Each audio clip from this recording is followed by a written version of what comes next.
cada una de estas. Por ejemplo, hoy nos vamos a concentrar en esta temática, que a veces no se explora, no se desarrolla de repente porque se piensa que no es relevante, pero hay muchísima casuística en las pruebas que se han dado ya en inicial, en primaria y secundaria, en nombramiento y ascenso. Muchísima casuística sobre aprendizaje autónomo, sobre metacognición, por ejemplo. Así que el día de hoy lo vamos a abordar, ¿ya? Muy bien. Entonces, ¿cuál es el propósito de nuestra clase de hoy?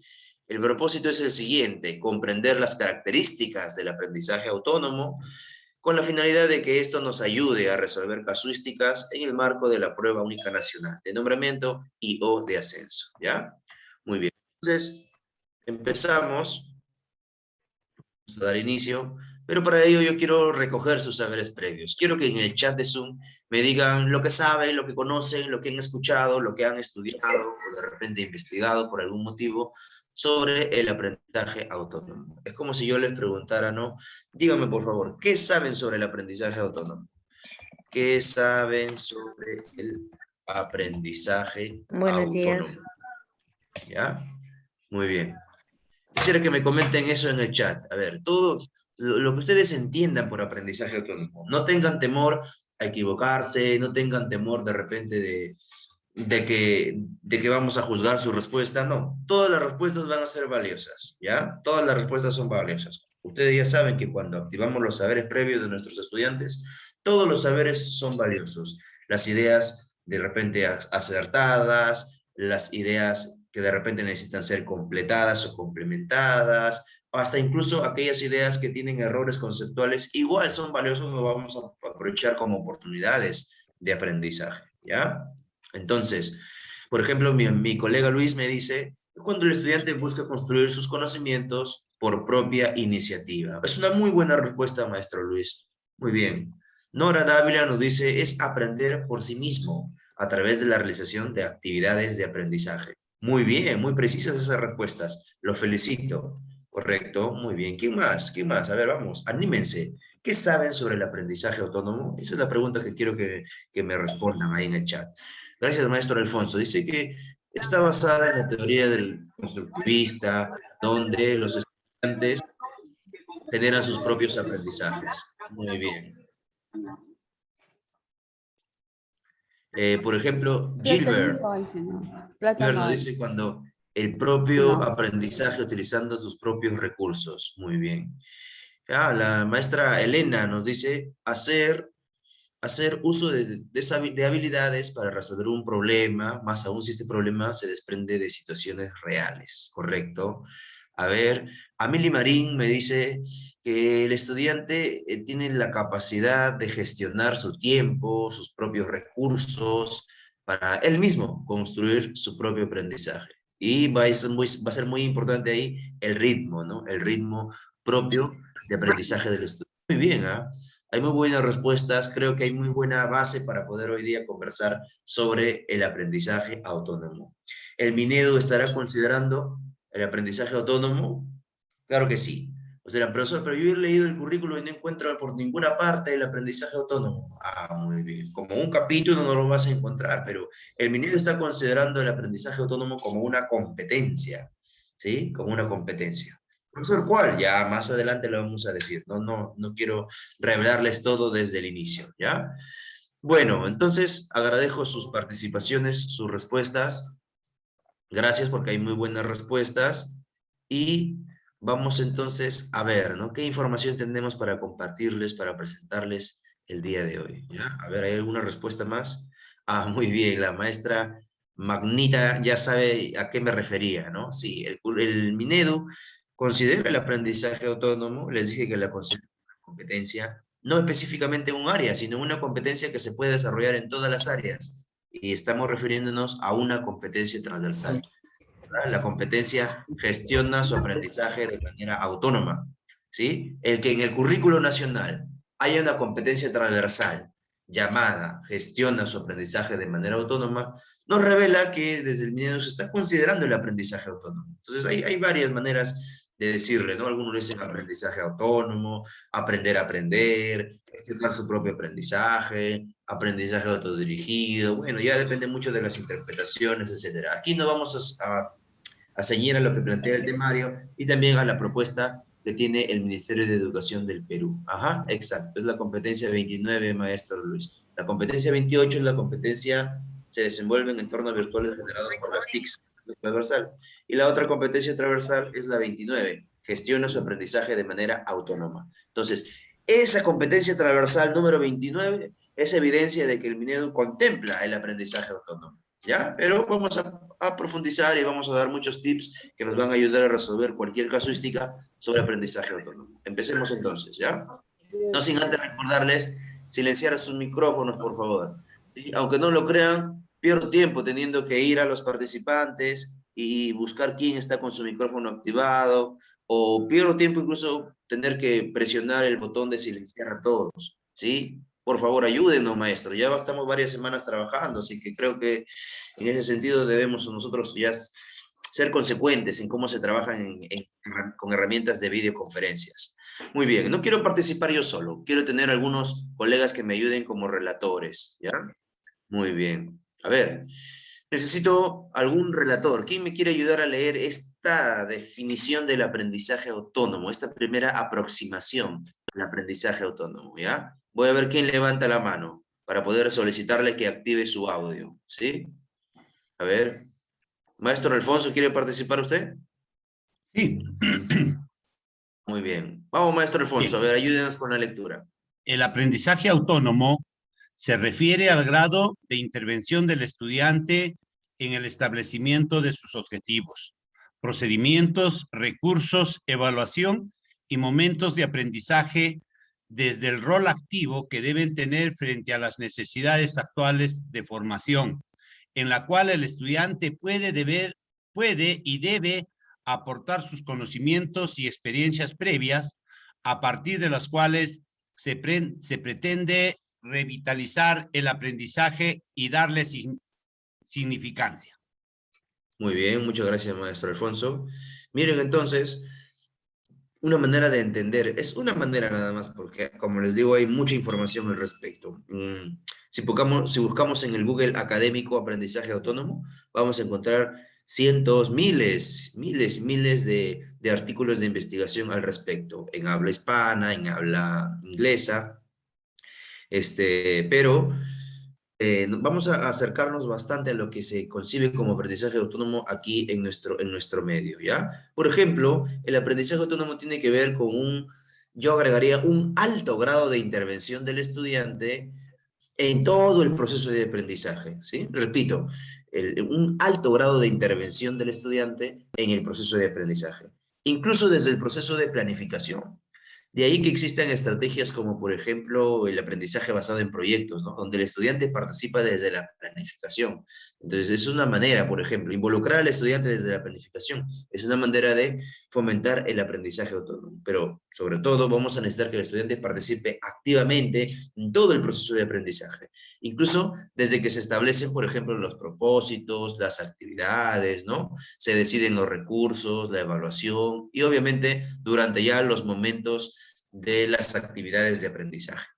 Entonces, el aprendizaje autónomo viene de la mano con un rol activo que debe tener el estudiante, ¿no? Que debe tener un estudiante. Ese asumir el protagonismo del proceso de enseñanza-aprendizaje, ¿ya? Entonces, tenemos ya nuestra primera aproximación, un alto grado de intervención del estudiante en todo el proceso de aprendizaje. Y no solamente hablamos de en las actividades, ¿no? Que las tareas estén centradas en el estudiante, que la metodología sea activa para que el estudiante participe, no, sino que el estudiante se vea involucrado incluso desde la planificación de los propósitos, ¿no? La decisión sobre las actividades más importantes y al final también tenga un papel activo incluso en su propia evaluación, ¿no? En su autoevaluación.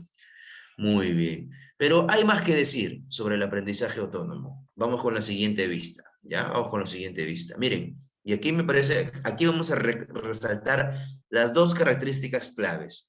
Maestros, si ustedes identifican estas dos características claves, van a tener ya una buena base que les va a permitir resolver casuísticas sobre aprendizaje autónomo. ¿A cuál me refiero?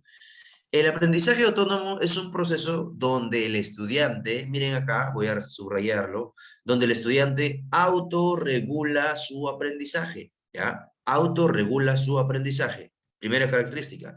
Y segundo, toma conciencia de sus propios procesos cognitivos y socioafectivos. Entonces, colegas, aquí hay dos ideas muy importantes. El aprendizaje autónomo como proceso implica que el estudiante autorregule su aprendizaje.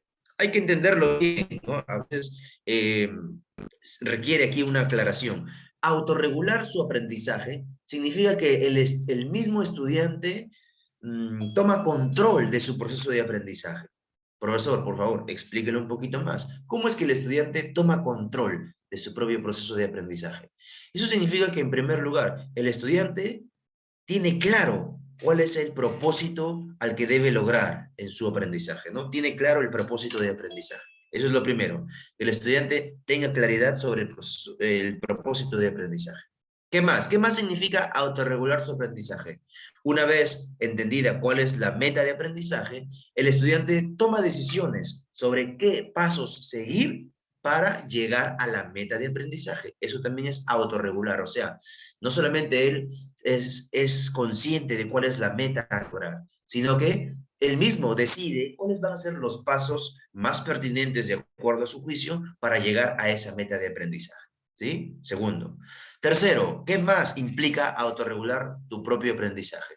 En el proceso de aprender, te vas a topar con alguna dificultad, ¿no? Una actividad en la que de repente no tienes claro qué hacer, ¿sí? De repente un error en el que te estancas, en el que te quedas ahí. ¿No les ha pasado que tienen un error y se quedaron ahí un buen rato y no podían salir de ese error?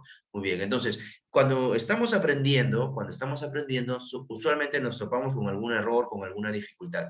Muy bien, aquel que autorregula su aprendizaje es también capaz de tomar decisiones sobre cómo enfrentar esa dificultad, cómo superar ese error. ¿Ok? Es decir, hace un reajuste en su plan. Él hizo un plan para llegar a su meta, pero en el proceso tiene dificultades, errores, situaciones difíciles que tiene que resolver. Entonces, una persona que autorregula su aprendizaje hace reajustes, ¿no? Para poder superar la dificultad o el error y seguir avanzando. ¿Ok? ¿Y qué más? Una última idea, ¿no? Hay muchas más. ¿Y qué más? Una persona que autorregula su aprendizaje, o un estudiante que autorregula su aprendizaje, al final también hace una valoración de cómo le fue, ¿no? Una valoración sobre lo que logró aprender, una valoración de repente de los aciertos que tuvo, de las dificultades que tuvo. Y esto viene de la mano de la otra característica, ¿ya? Entonces ya hablamos de la primera característica. Una característica del aprendizaje autónomo o de una persona que desarrolla el aprendizaje autónomo es que autorregula su propio aprendizaje. Pero otra característica es esta. Una persona que desarrolla el aprendizaje autónomo es capaz de ser consciente de sus propios procesos cognitivos y socioafectivos. Tomar conciencia de lo que tú sabes, de las habilidades que estás adquiriendo, ¿sí? De lo que has aprendido, de lo que te falta por mejorar, se puede definir con una sola palabra, ¿se acuerdan? ¿Cuál es esa palabra? Que tiene que ver con, te pones tú mismo a pensar en lo que has aprendido. ¿Se acuerdan de esa palabra o no? Metacognición. Ahí está, muy bien, metacognición. En otras palabras, entonces, eh, desarrollar el aprendizaje autónomo significa autorregular tu propio aprendizaje, pero también utilizar procesos metacognitivos, poner en práctica la metacognición, ¿ya? Entonces, son dos características bien interesantes. Profesor, ¿y la metacognición, pero en relación a qué? En relación a tus propios aprendizajes, en relación a las estrategias o pasos que seguiste, metacognición de repente en relación a la tarea que enfrentaste, ¿verdad? Tus aciertos y dificultades, ser consciente de ello, ¿ya? Muy bien, correcto. Entonces, continuamos. Ya planteamos dos características fundamentales en la persona que desarrolla el aprendizaje autónomo. Pero hay más que decir. Vamos a ver.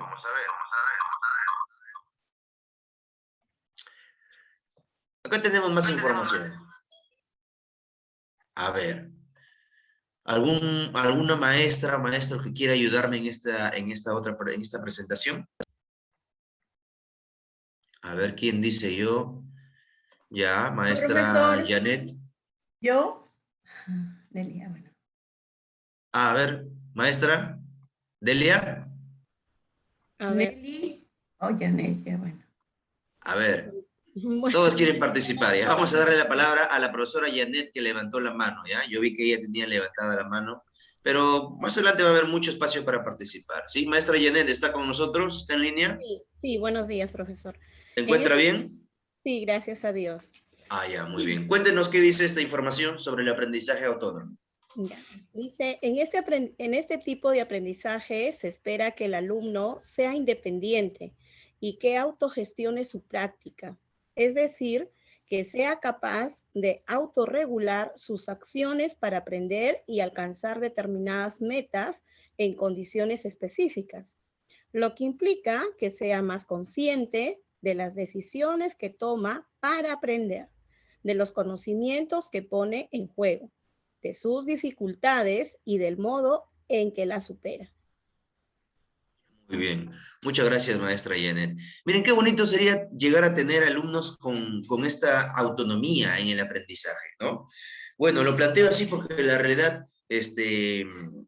yo trabajo también con estudiantes, estoy en aula, no solamente me dedico a este tipo de jornadas, sino también que estoy en aula, tengo mis estudiantes de lunes a viernes de educación básica, no soy docente nombrado.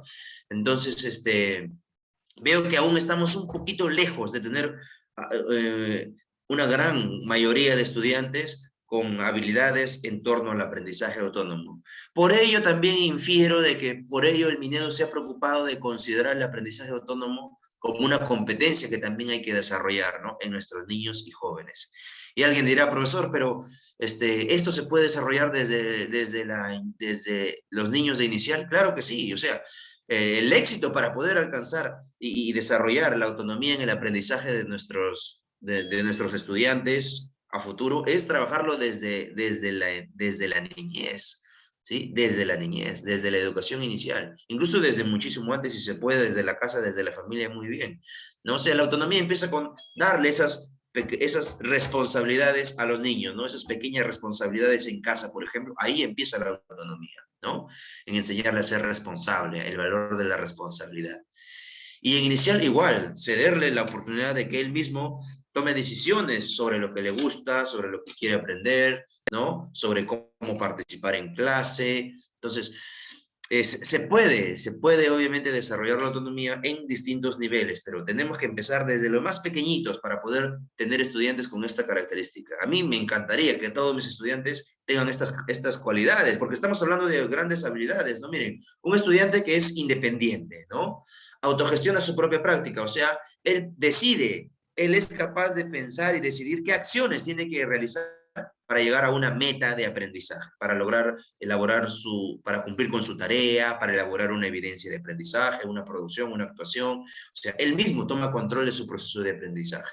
Además, él mismo se da cuenta de qué conocimientos tiene y que le van a servir para desarrollar la tarea, o qué conocimientos no tiene y que debe conseguir, que debe construir para poder resolver la tarea, ¿no? O también se da cuenta de sus dificultades y del modo en que las supera. Entonces, yo creo que va a ser muy importante que le pongamos mucho ojo y mucho énfasis al desarrollo del aprendizaje autónomo.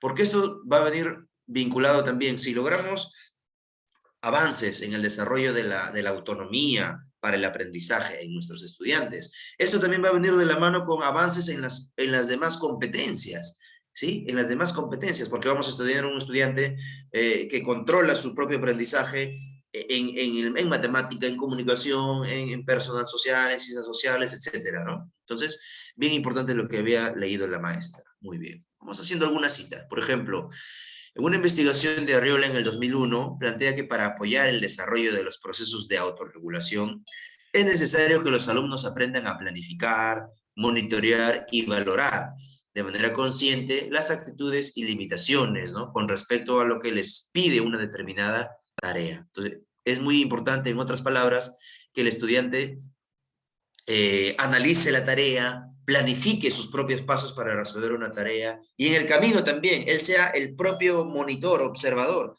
de su proceso de aprendizaje, ¿ya? Entonces, planear, que el estudiante planee significa que establezca sus metas y actividades que posibiliten el cumplimiento de una tarea, por ejemplo. El proceso de monitorear significa que el estudiante comprende cómo está realizando la tarea y también en determinados momentos tiene que hacer reajustes, redirecciona las estrategias que utiliza si fuera necesario.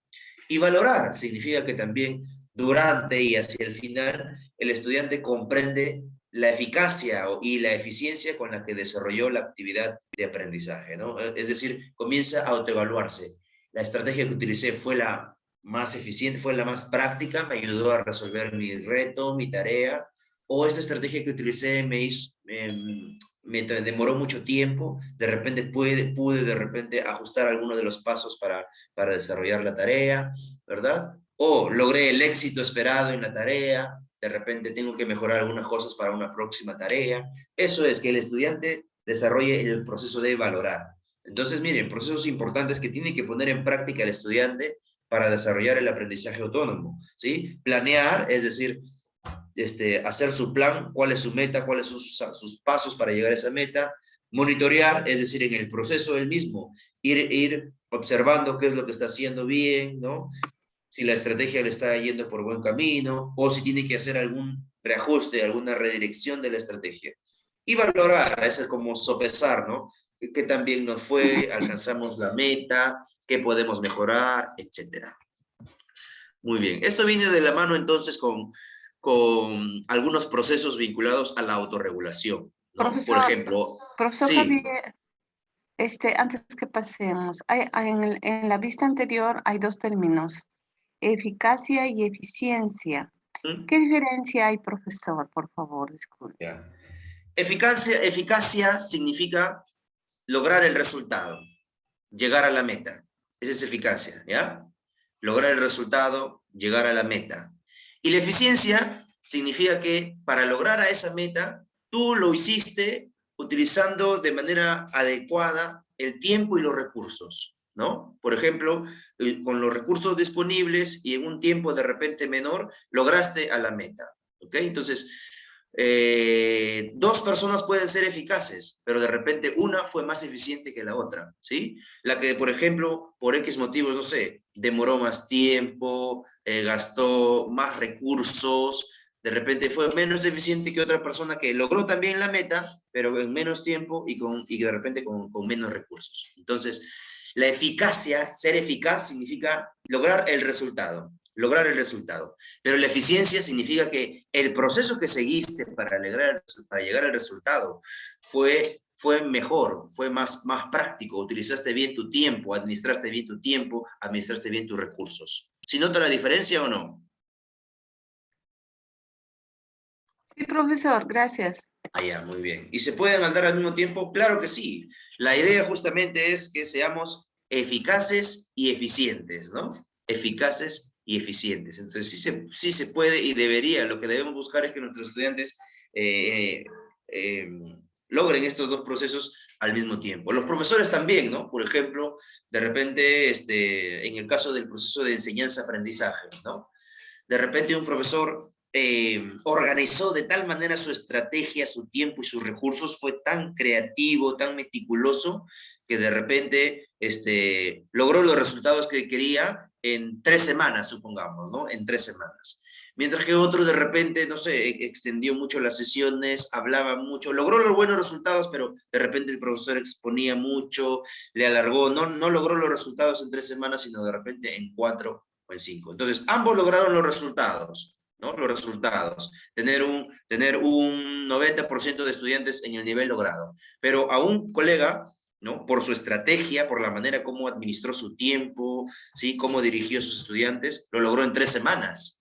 El otro colega también logró los resultados, tener un 90% de estudiantes en el nivel logrado, pero le tomó un poco más de tiempo. Bueno, ahí hay factores también externos, ¿no? De repente él se demoró mucho más en hacer el seguimiento a los estudiantes. De repente es un profesor que le gusta explicar mucho, ¿no? Como yo de repente y se le pasa un poquito más el tiempo. Entonces, los dos lograron resultados, los dos fueron eficaces, lograron un 90% de estudiantes en el nivel logrado.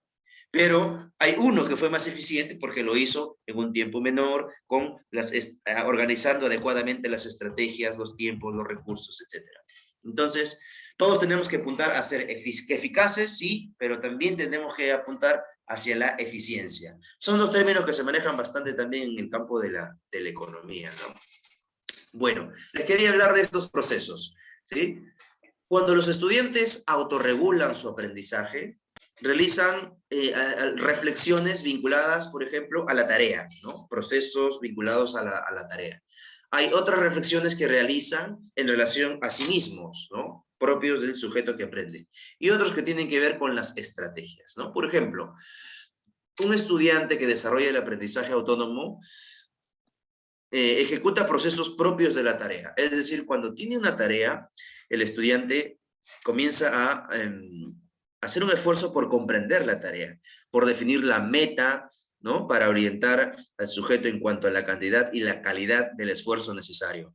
Analizar la tarea implica también ver qué requiero para resolver esa tarea, ¿no? ¿Cuánto tiempo me va a tomar esa tarea?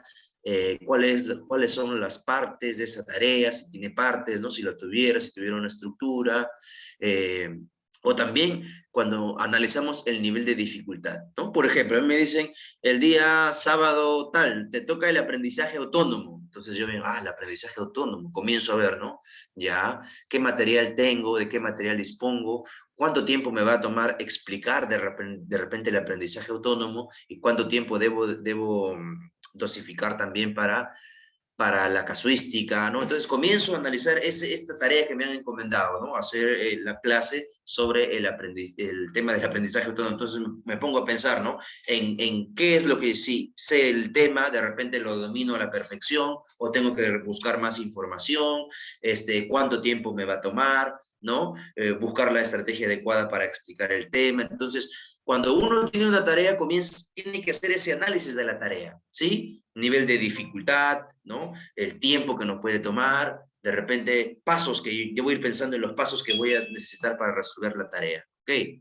En cuanto a procesos propios del sujeto, aquí cada uno también se autoevalúa, ¿no? Tiene que ver mucho con el autoconocimiento, es decir, la comprensión que poseen los sujetos de sus propias capacidades.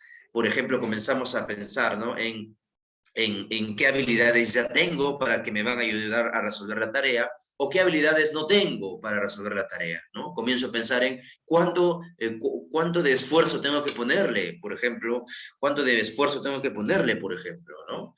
Entonces, también tiene que ver con la motivación del sujeto, ¿ya?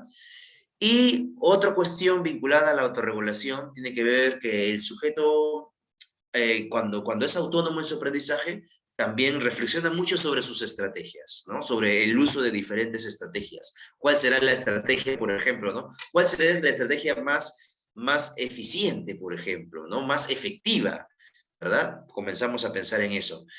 Saber en qué circunstancias es más útil una u otra estrategia, o si estoy empleando una estrategia en el proceso, modificarla de repente según la demanda de la tarea. Entonces, fíjense que estamos hablando del aprendizaje autónomo, pero nos podemos dar cuenta de que implica varias cosas, ¿no? ¿Sí? Como por ejemplo, hacer un análisis y reflexión de la tarea, también autoevaluar qué habilidades ya tengo, qué habilidades necesito, y también ir pensando en las estrategias, los pasos, las acciones que yo debo realizar para llegar al éxito en la tarea, ¿ya? Muy bien. Ahora, estamos hablando bastante del aprendizaje autónomo y como vemos, está centrado ¿en quién? En el estudiante, ¿sí o no? Está centrado en el estudiante. Él es el que tiene que ser capaz de autorregular su propio aprendizaje y tomar conciencia de sus propios procesos cognitivos, socioafectivos, es decir, desarrollar la metacognición. ¿Y el docente tendrá alguna labor aquí o no? ¿El docente jugará un papel importante en el aprendizaje autónomo? ¿O porque ese aprendizaje autónomo solo estamos hablando del estudiante? Solo deberíamos hablar del estudiante. ¿Qué opinan ustedes? ¿El docente cumplirá una labor importante en el aprendizaje autónomo o no? ¿O como es aprendizaje autónomo significa que el estudiante construye su propio aprendizaje, autorregula su propio aprendizaje, desarrolla la metacognición? ¿Qué opinan ustedes? Muy bien, muy bien. Entonces, yo quiero que por favor en esta parte, ¿sí? De repente quiten aquellos que tienen esta idea, se la saquen de la mente. Si bien es cierto, estamos hablando de aprendizaje autónomo y todo nos lleva a hablar de ¿qué? De que el estudiante es el protagonista, controla su aprendizaje, toma decisiones sobre su aprendizaje, ¿verdad? Se autoevalúa, correcto. Pero el docente no queda de lado. El docente tiene una labor muy importante. Es el docente el que tiene que generar las oportunidades para que el estudiante sea autónomo. Muy bien. Y debe acompañarlo al estudiante, como me están diciendo en el chat. Debe acompañarlo, ser mediador, ser guía. O sea, ese rol no se pierde en ninguna circunstancia. ¿Okay? En ninguna circunstancia el rol de mediador, el ser el que acompaña al estudiante en su proceso de aprendizaje, el que lo orienta, el que le da retroalimentación, nunca se va a perder. ¿Sí? Ni siquiera cuando desarrollamos el aprendizaje autónomo. ¿Sí? ¿Quién tiene que construir, generar esas oportunidades para que el estudiante sea autónomo? El profesor, ¿sí? Profesor, por ejemplo, si el profesor tiene una metodología centrada en el método expositivo, ¿no? El docente explica la clase y después le da el reto, la tarea al estudiante. ¿Estará gestando las condiciones para que el estudiante sea autónomo? Sí, hemos dicho que el estudiante tiene que ser autónomo desde el inicio, desde la planificación, desde las decisiones que se toman sobre las actividades a realizar y luego, obviamente, ya durante la ejecución de las actividades. Entonces, un docente también tiene que querer generar el aprendizaje autónomo en sus estudiantes, ¿ya? Tiene que ayudarlo, por ejemplo, ayudarlo a desarrollar esa autorregulación, ¿sí? Muy bien. El docente tiene que, por ejemplo, con el estudiante, construir el propósito de aprendizaje. El docente tiene que preguntarle al estudiante, muchachos, si este es nuestro propósito de aprendizaje, ¿qué acciones creen ustedes que debemos seguir para llegar a esa meta de aprendizaje? ¿Verdad? ¿Cuál será la acción 1? ¿Qué recursos, qué materiales vamos a necesitar? O sea, el docente es el que estimula en todo momento la autorregulación del aprendizaje en el estudiante. El docente es el que estimula la metacognición, ¿correcto? Bueno, de repente tenemos estudiantes que hacen la metacognición por sí mismos, pero es importante que el docente utilice alguna técnica o estrategia para fomentar la metacognición. Por eso que nosotros estamos acostumbrados en nuestras sesiones a generar esas preguntas metacognitivas, ¿se acuerdan o no? Muchachos, ¿qué aprendimos hoy? ¿Qué hicimos para aprender el día de hoy? ¿Qué dificultades se nos presentaron? A ver, cuéntenme, ¿qué dificultades tuvieron y cómo las superaron? Y los estudiantes ahí, con esas preguntas, van movilizando la metacognición. Entonces, la labor del docente es muy importante. Pero no quiero leerlo yo, a ver. ¿Algún colega que me ayude sobre la labor del docente en el marco del aprendizaje autónomo de nuestros estudiantes? A ver, ¿quién dice yo? Por ahí, maestra Nelly, creo que usted quería participar, maestra Nelly. Buenos días, profesor. Sí, muy bien. Y la labor está orientada hacia la formación de sujetos centrados en resolver aspectos concretos de su propio aprendizaje. Y no solo en resolver una tarea determinada, es decir, orientar al estudiante a que se cuestione, revise, planifique, controle y evalúe su propia acción de aprendizaje. Martínez, 2005. Muy bien, muchas gracias, maestra Nelly. Entonces, ahí está, ¿no? Este párrafo nos revela eso que ya estábamos comentando. La labor del docente en el aprendizaje autónomo, ¿cuál es? Es justamente en generar las condiciones, generar la oportunidad para que el mismo estudiante, como dice aquí, el mismo estudiante cuestione, revise, planifique, controle, evalúe su propia acción durante el proceso de aprendizaje. O sea, nuestra labor no solamente es que los estudiantes desarrollen una determinada competencia, ¿no? En matemática, resuelve problemas de cantidad o construye interpretaciones históricas, o de repente se comunica oralmente en lengua materna, o crea proyectos de los lenguajes artísticos. No solamente es plantear la situación, las actividades para que el estudiante desarrolle esa competencia y construya aprendizajes, sino también tenemos que generar espacios de reflexión para que el estudiante pueda pensar en cómo está aprendiendo, para que el estudiante pueda reflexionar en qué paso siguió para llegar a la meta, ¿no? Que el estudiante nos cuente, a ver, qué dificultades se te presentaron en la resolución de tu actividad, ¿no? Y cómo resolviste esa dificultad, ese problema que se te presentó. Entonces, allí un papel muy importante del docente del siglo XXI, ¿no? Es decir, crear las oportunidades a través de técnicas, a través de estrategias, crear las oportunidades para que el estudiante autorregule su propio aprendizaje, reflexione sobre sus propios procesos de aprendizaje, ¿ya? Muy bien. Entonces, miren, un poco en el campo ya de la planificación de las experiencias de aprendizaje, encontré este esquema que me pareció bien importante, ¿no? Y que lo relacioné con esto. ¿Cuál es la ruta para el acompañamiento a los estudiantes considerando la importancia del aprendizaje autónomo, por ejemplo? Es decir, ¿cómo debemos acompañar a los estudiantes para fomentar el aprendizaje autónomo? Y también teniendo en cuenta las experiencias de aprendizaje. Por ejemplo, hay tres grandes consejos, ¿no? Hay tres grandes consejos que podemos tomar en cuenta, ¿verdad?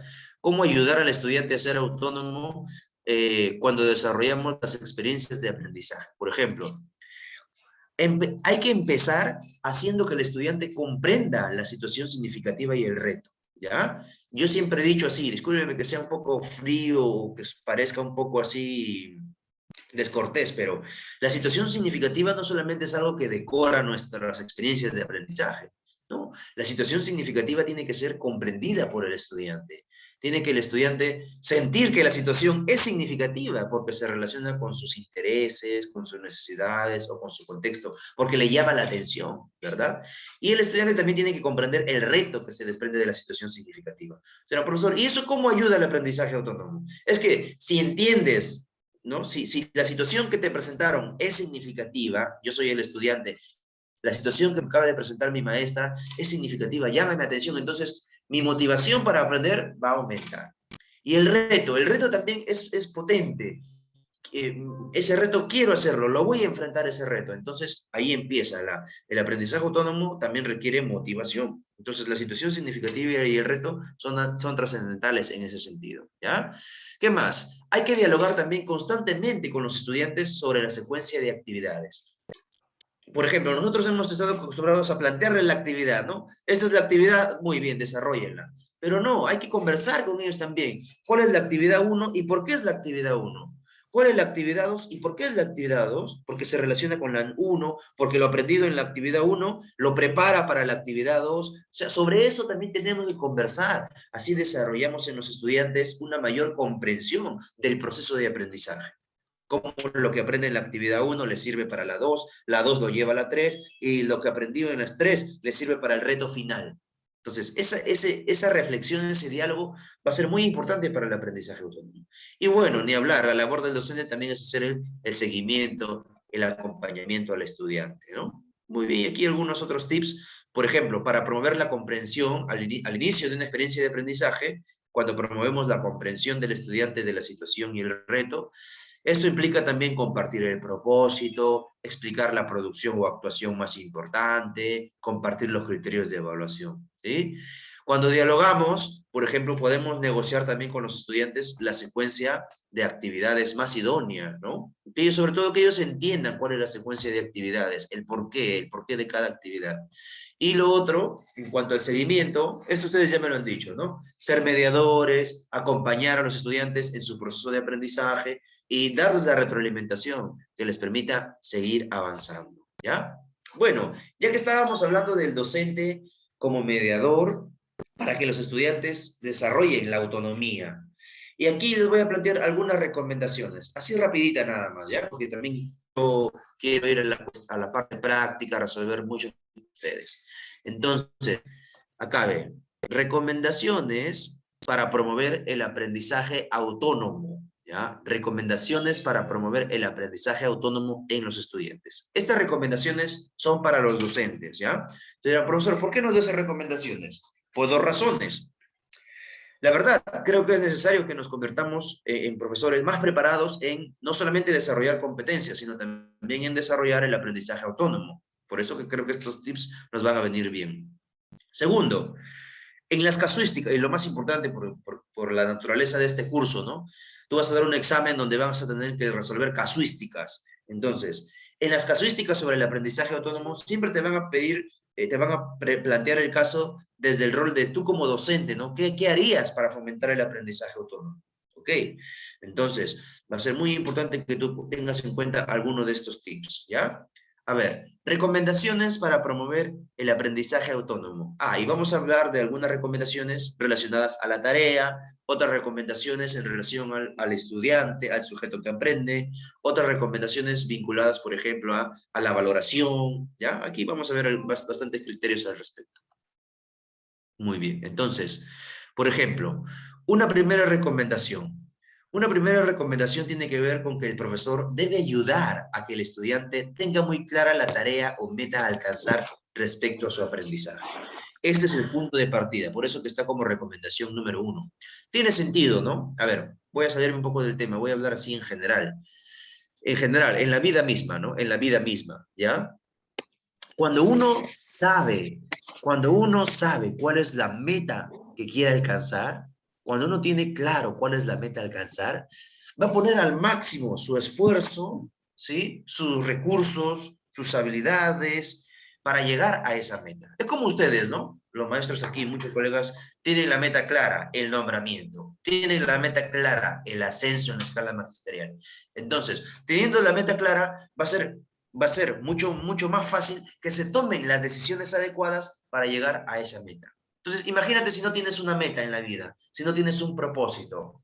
Como yo suelo decir, vamos a divagar, o sea, vamos a ir por aquí, por allá, no vamos a dirigir nuestro esfuerzo hacia algo, sino que vamos a vivir por vivir, digo yo, ¿no? Vivir por vivir, no. En cambio, cuando tienes una meta, tu vida cobra más sentido. Tus esfuerzos los diriges hacia esa meta. Lo mismo pasa en el aprendizaje. El estudiante tiene que tener clara cuál es la meta de aprendizaje. Si el estudiante sabe a dónde tiene que llegar, lo que tiene que lograr, entonces va a utilizar mejor su tiempo, sus recursos, ¿verdad? Va a ser consciente, va a pensar en qué habilidades tengo que me van a permitir llegar a la meta, qué habilidades me faltan para llegar a esa meta.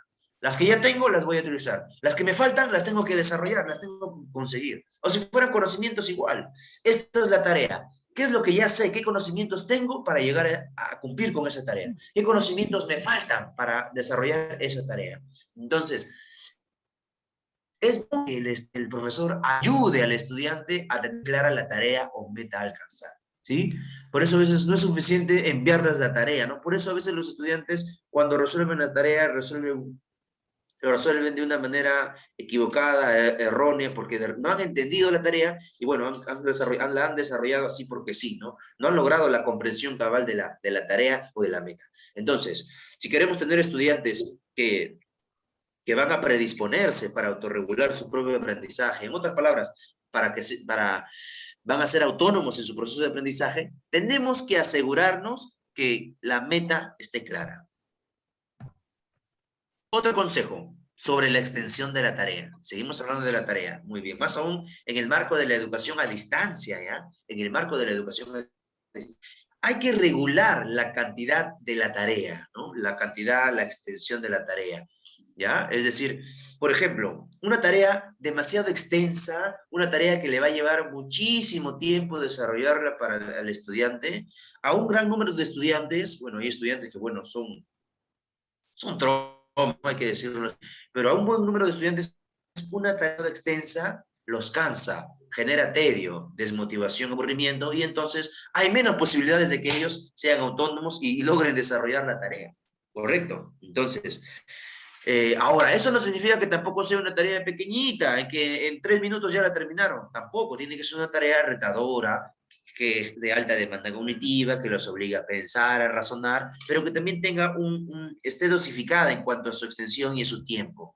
Porque hay que tener en cuenta que los estudiantes no tienen solamente una tarea, sino tienen otras tareas también, que a lo largo de la semana se van presentando, ¿no? Más aún si hablamos de que nuestra organización curricular es con áreas, con distintas áreas, entonces hay distintas tareas, actividades. Entonces es muy importante regular la cantidad y longitud de las tareas y o trabajos, ¿no? Considerando que no es la única materia que nuestro estudiante desarrolla. Insisto, no significa hacer una tarea muy corta, pero tampoco una tarea demasiado extensa que genere cansancio o tedio, ¿no? Sino una tarea dosificada, precisa pero interesante, ¿no? Precisa, pertinente y que lo haga pensar al estudiante, ¿sí? En la que pueda emplear sus saberes previos, pero que también necesite nuevos saberes para resolver esa tarea. Entonces, muy importante, ¿ya? Pero, profesor, ¿qué tiene que ver eso con el aprendizaje autónomo? Ya lo dije. Si es muy extensa la tarea, no vamos a motivar para que el estudiante sea autónomo y desarrolle esa tarea. No lo vamos a conseguir, ¿ya? El grado de dificultad. También el grado de dificultad se relaciona con lo anterior, ¿no? Pero el grado de dificultad es otra cosa. Una cosa es la extensión, ¿no? El tiempo que le va a demandar hacer la tarea, ¿verdad? Todos los pasos que tiene que seguir para hacer la tarea. Pero otra cosa es el grado de dificultad. El grado de dificultad tiene que ser adecuado. O sea, tiene que ser adecuado teniendo en cuenta, por ejemplo, la edad de los niños. Tiene que ser adecuado en cuenta las características de los niños, ¿no? De repente sus ritmos y estilos de aprendizaje.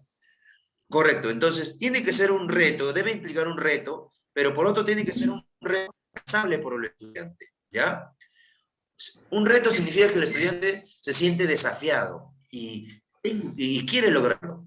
Pero también ese reto tiene que estar en sus proximidades. Él puede estar en el límite de sus posibilidades, ¿no? Él lo va a poder alcanzar. Obviamente ahí se requiere también la mediación y el apoyo del docente. Entonces, tiene que ser un reto, pero un reto que es accesible para él, ¿ya? Que está dentro de sus posibilidades. Entonces, hay que estar atentos a medir qué tan fácil o difícil le resultó a los estudiantes. Se recomienda ayudar a los estudiantes a analizar, antes de iniciar las actividades, el nivel de dificultad y esfuerzo que van a requerir, ¿no? Darle los tips, los consejos, para que ese reto se convierta, pues, en una meta alcanzada o lograda, ¿ya?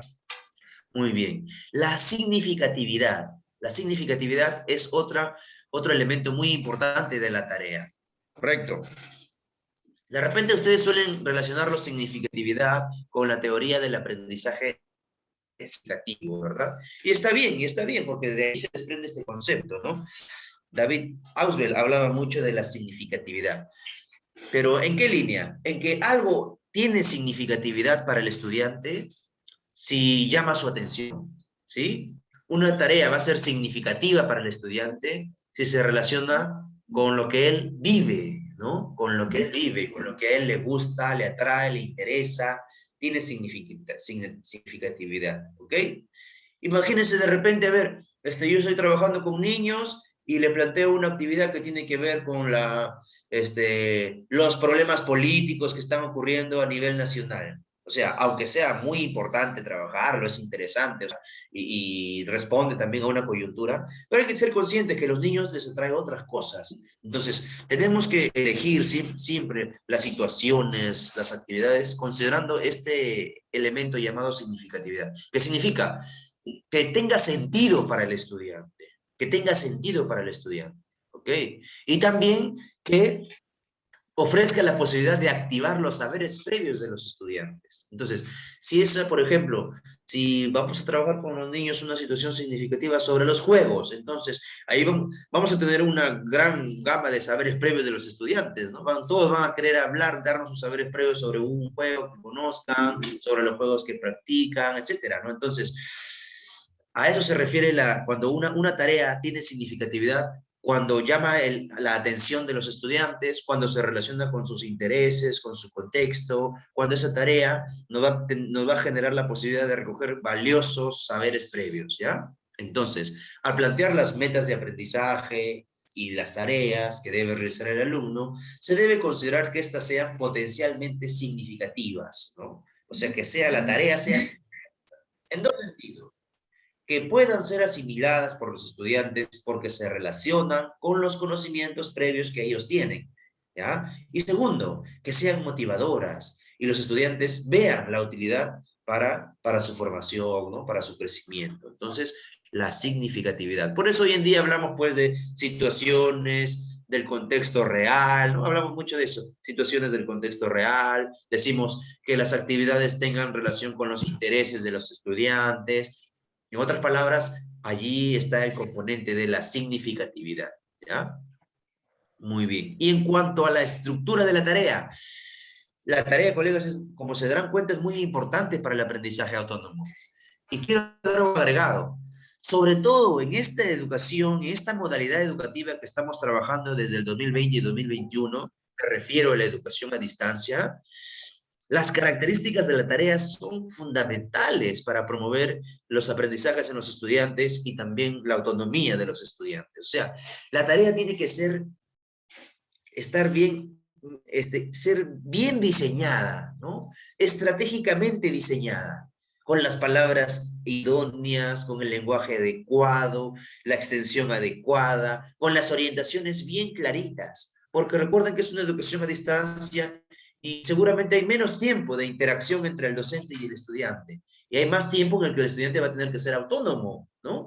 Entonces, ¿cómo ayudamos a que el estudiante sea autónomo en su proceso de aprendizaje, más aún en el marco de la educación a distancia?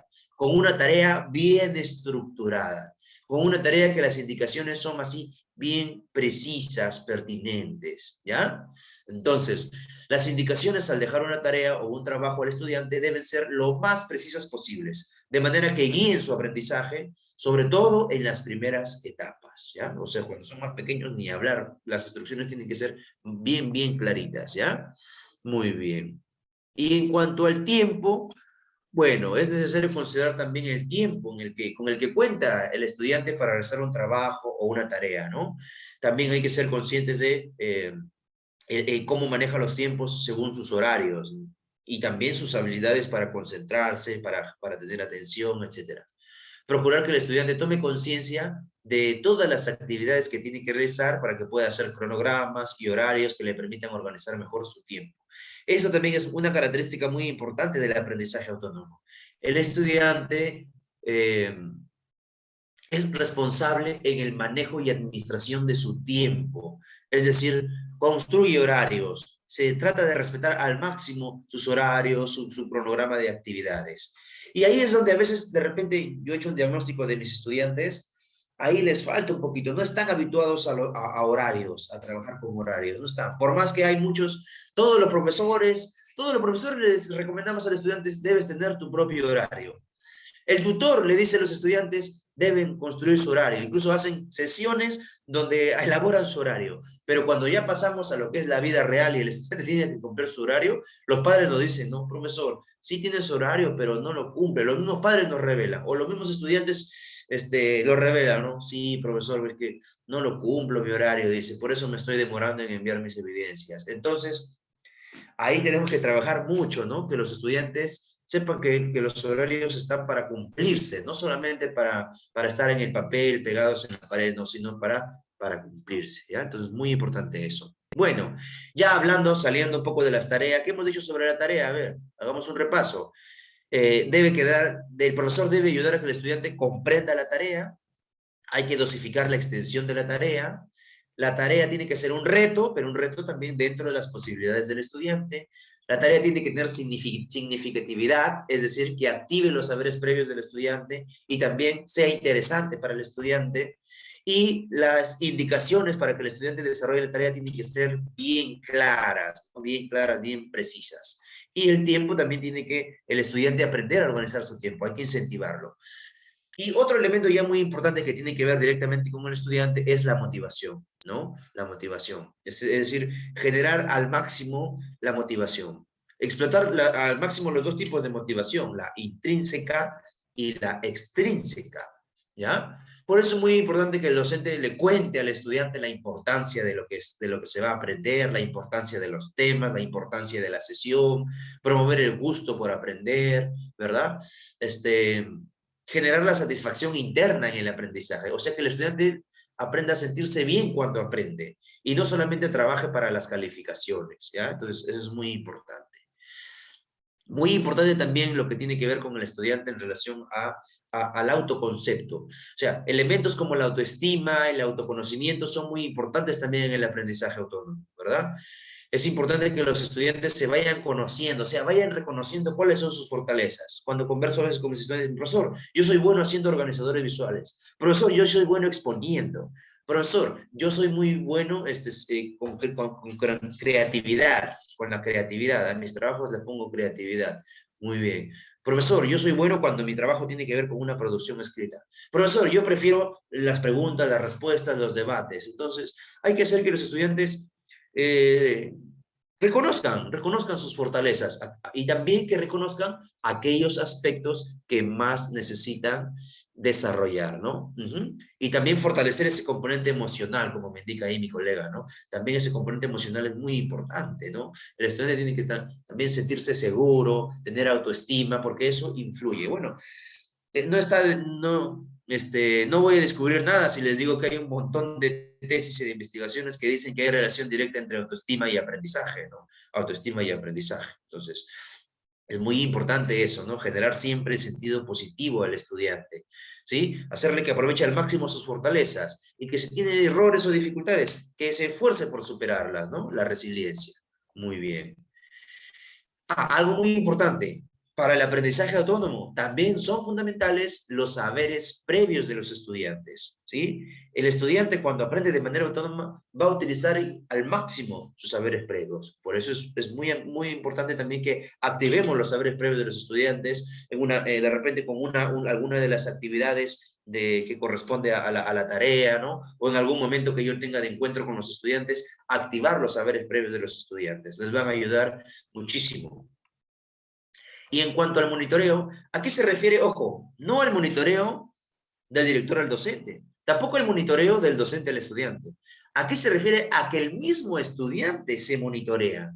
O sea, el mismo estudiante va revisando sus avances, ¿no? Va revisando su trabajo, cómo está quedando, ¿sí? Entonces, se trata de eso, o sea, el monitoreo llevado a cabo por el propio estudiante. Es decir, ocurre durante el tiempo en que la persona lleva a cabo las actividades o estrategias elegidas para cumplir la meta de aprendizaje. Es muy importante que en ese proceso los estudiantes reflexionen sobre cómo lo están haciendo, ¿no? Es decir, que hagan un diálogo interno, o sea, con ellos mismos conversen. A ver, creo que esta actividad la he hecho bien, pero creo que en esta segunda parte puedo mejorarlo. O sea, ese diálogo interno sobre el proceso de aprendizaje que ha seguido, ¿ya? Muchas veces es necesaria la intervención del profesor también, a través de preguntas que hagan reflexionar al estudiante sobre sus propios procesos, ¿no? Las preguntas metacognitivas que solemos hacer. Y también es muy importante aquí lo que corresponde a la autoevaluación, ¿no? Ayuda mucho también que el profesor desde el inicio, por ejemplo, le comparta al estudiante los criterios de evaluación, ¿no? Ayuda mucho que, por ejemplo, el docente le haga preguntas sobre las estrategias que utilizó, cuáles considera que le sirvieron, de repente cuál considera que no fue una estrategia efectiva, ¿ok? Y también es importante que si el estudiante realiza la autoevaluación, se autoevalúe con los mismos criterios que utiliza el profesor para evaluarlo o para heteroevaluarlo, ¿ya? Eso es muy importante, creo que lo sabemos, ¿no? A ver, si profesor, ¿con qué criterios debe autoevaluarse el estudiante? ¿Con criterios distintos a los que tiene el profesor? No, los criterios tienen que ser los mismos tanto para la heteroevaluación como para la autoevaluación. Lo que cambia es el agente, ¿no? Cuando es heteroevaluación, el docente usa esos criterios para evaluar al estudiante. Y cuando es autoevaluación, los mismos criterios los utiliza el mismo estudiante para autoevaluarse, ¿no? Para reflexionar sobre lo que ha logrado o lo que no, ¿ya? Y bueno, esta última parte. ¿Y el currículo nacional habla del aprendizaje autónomo o no? Ya lo mencionamos, creo, ¿verdad? ¿Sí? Ya lo mencionamos. ¿El currículo nacional habla del aprendizaje autónomo o no? Sí, sí. Pero el currículo nacional lo plantea de la siguiente manera: el aprendizaje autónomo como una competencia, específicamente una competencia transversal. ¿Cómo se llama la competencia transversal? Aquí está, ¿no? Gestiona su aprendizaje de manera autónoma. Gestiona su aprendizaje de manera autónoma. ¿Ya? Muy bien. ¿Sí le identifican esta competencia o no? ¿Cuántas son las competencias transversales? Son 7, ¿verdad? Son 7, ¿verdad? Las competencias transversales. 2. Muy bien, muy bien. Sí he estado atenta, maestra. Son dos, correcto, correcto, muy bien. Lo hice a propósito, por si acaso, ¿ah? Lo hice a propósito. Son dos, pues. La competencia 28 se desenvuelve en entornos virtuales generados por las TIC. La competencia 29, que está acá, gestiona su aprendizaje de manera autónoma, ¿ya? Gestiona su aprendizaje de manera autónoma. Muy bien. Claro, exacto, maestro Gerardo, muy bien. Correcto, estamos hablando aquí de las competencias transversales, Muy bien. Entonces, miren, ¿Qué implica esta competencia? Ustedes se van a dar cuenta que esta competencia, en otras palabras, se trata de ¿qué? De desarrollar el aprendizaje autónomo, ¿sí? Desarrollar el aprendizaje autónomo. Sino que bueno, el minero tiene esa costumbre de ponerle así esos nombres rimbombantes, ¿no? La verdad, sí o no, seamos honestos. El minero tiene esa costumbre, no sé por qué los técnicos del minero tienen esta costumbre de ponerle nombres así resonantes, ¿no? Resonantes. Pero bueno, en el currículo nacional hay una competencia llamada gestiona su aprendizaje de manera autónoma. Es una competencia transversal, es decir, se desarrolla de manera paralela al desarrollo de las otras competencias. Implica que el estudiante sea consciente del proceso que realiza para aprender. ¿Ven? Es el aprendizaje autónomo. Es el aprendizaje autónomo. ¿Ok? Entonces, porque el estudiante va a tomar conciencia del proceso que realiza para aprender. ¿Qué más? Esto le permite participar de manera autónoma en el proceso de su aprendizaje. Gestionar ordenada y sistemáticamente las acciones a realizar, evaluar sus avances y dificultades, así como asumir gradualmente el control de su propio aprendizaje. Lo dice el currículo nacional. A ver, ¿esta competencia tendrá capacidades o no? Así como ustedes ya saben las capacidades de su competencia, ¿no? Competencia escribe diversos tipos de textos. 4 capacidades. Son estas, profesor. Muy bien. Competencia resuelve problemas de forma, movimiento y localización. Allá, tiene 4 capacidades, profesor. Son estas. Muy bien. Lo mismo debería pasar con las competencias transversales. Ya deberíamos entender cuáles son sus capacidades y recordar que también vamos a encontrar incluso desempeños, tiene sus estándares de aprendizaje, ¿verdad? Para eso hay que revisar el currículo y el programa curricular de cada nivel. Muy bien, pero sí, esta competencia tiene 3 capacidades. A ver, vamos a ver. Y vamos a ver si se relaciona con lo que hemos dicho sobre el aprendizaje autónomo, ¿ya? Vamos a ver si se relaciona con lo que hemos dicho sobre el aprendizaje autónomo. Muy bien. Entonces, miren, capacidades de la competencia 29. Gestiona su aprendizaje de manera autónoma. Primera capacidad. Define metas de aprendizaje. ¿Se acuerdan que le decía? Por esto empieza el aprendizaje autónomo, ¿no? Cuando el estudiante entiende, toma conciencia de cuál es la meta que debe alcanzar. Y curiosamente es la primera capacidad, que el estudiante defina cuál es su meta de aprendizaje. ¿Ya? Segunda capacidad. Organiza acciones estratégicas para alcanzar sus metas. También ya lo hemos dicho, ¿no? Una persona es autónoma en su aprendizaje cuando después de que define la meta, toma decisiones sobre qué paso seguir para llegar a esa meta. Es esta capacidad de organiza acciones estratégicas para alcanzar sus metas. ¿Sí? Miren, la tercera capacidad. Monitorea y ajusta su desempeño durante el proceso de aprendizaje. Y ajusta su desempeño durante el proceso de aprendizaje. Tercera capacidad. ¿Ve? Tercera capacidad. También lo hemos mencionado, ¿no? El estudiante define su meta de aprendizaje, decide cuáles son las acciones o los pasos que tiene que seguir para llegar a esa meta, comienza a realizar esas acciones, pero en el camino se encuentra con dificultades, tiene algún problema, tiene algún error. Entonces, él ha monitoreado su proceso y se da cuenta que tiene que hacer algún cambio, redireccionar, reajustar su desempeño durante su proceso de aprendizaje. Entonces, me parece que están planteadas ahí, ¿no? Muy bien, planteadas ahí las capacidades de la competencia, gestiona su aprendizaje de manera autónoma. ¿Quieren conocer un poquito más sobre estas capacidades? Muy bien. A ver, vamos a pedir el apoyo de alguien. Por favor, ¿quién me ayuda? ¿Quién quiere leer sobre cada capacidad de la competencia gestiona su aprendizaje de manera autónoma? Y les prometo que después de esto vamos a resolver ya un par de casos. Muy bien, a ver.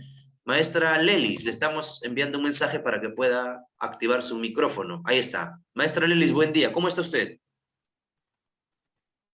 Buenos días, profesor. Bien, ¿Se gracias. encuentra bien? Sí, muchas gracias. ¿Desde dónde se conecta, maestra? Cuénteme un poquito. Bote, profesor. Desde Chimbote. Tanto gusto y gracias por compartir con nosotros este espacio. Muy bien, maestra. Aquí están las 3 capacidades de la competencia gestiona su aprendizaje de manera autónoma, que ya acabamos de demostrar, creo, está demostrado que es la competencia en la que el minero pone sus esfuerzos para el desarrollo del aprendizaje autónomo, ¿verdad? Por favor, léanos las características de cada una de estas competencias, por favor. Define metas de aprendizaje.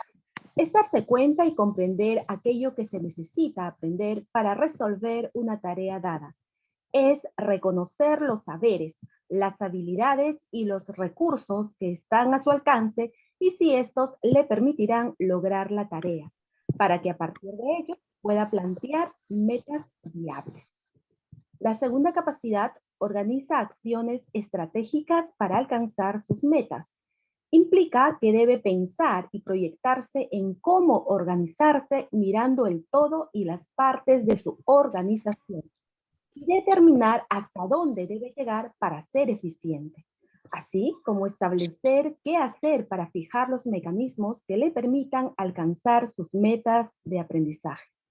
La tercera y última capacidad monitorea y ajusta su desempeño durante el proceso de aprendizaje.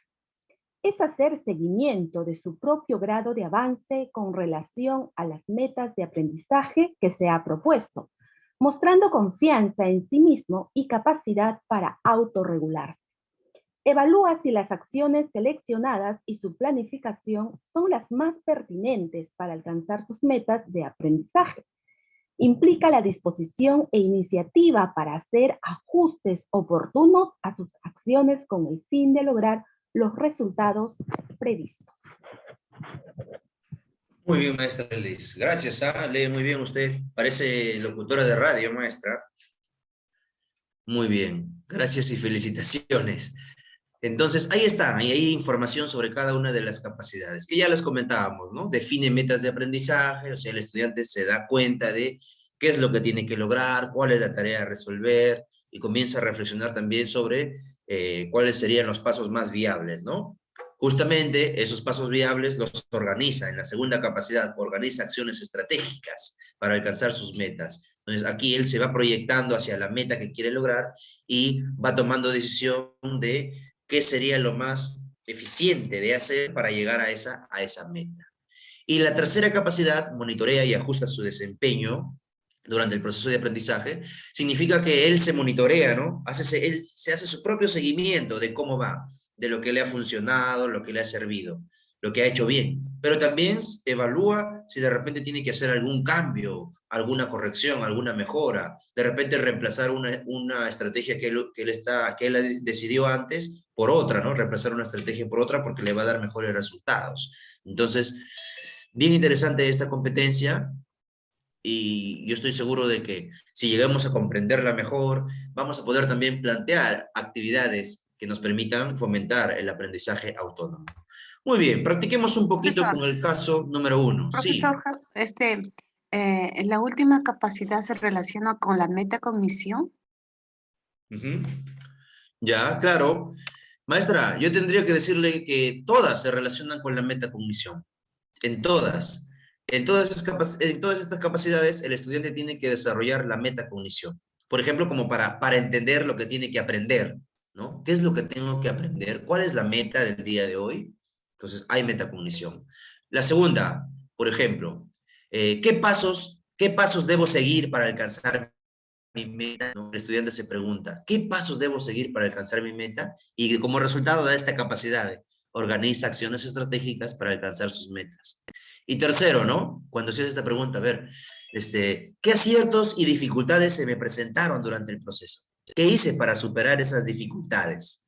Entonces, muy buena pregunta, maestra. La respuesta es que no solamente en la tercera capacidad, sino a lo largo de las tres capacidades se tiene que movilizar la metacognición. ¿Qué le parece?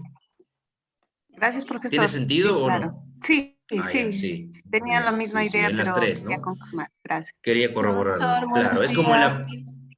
¿Sí? Buenos días. Quería hacerle una preguntita.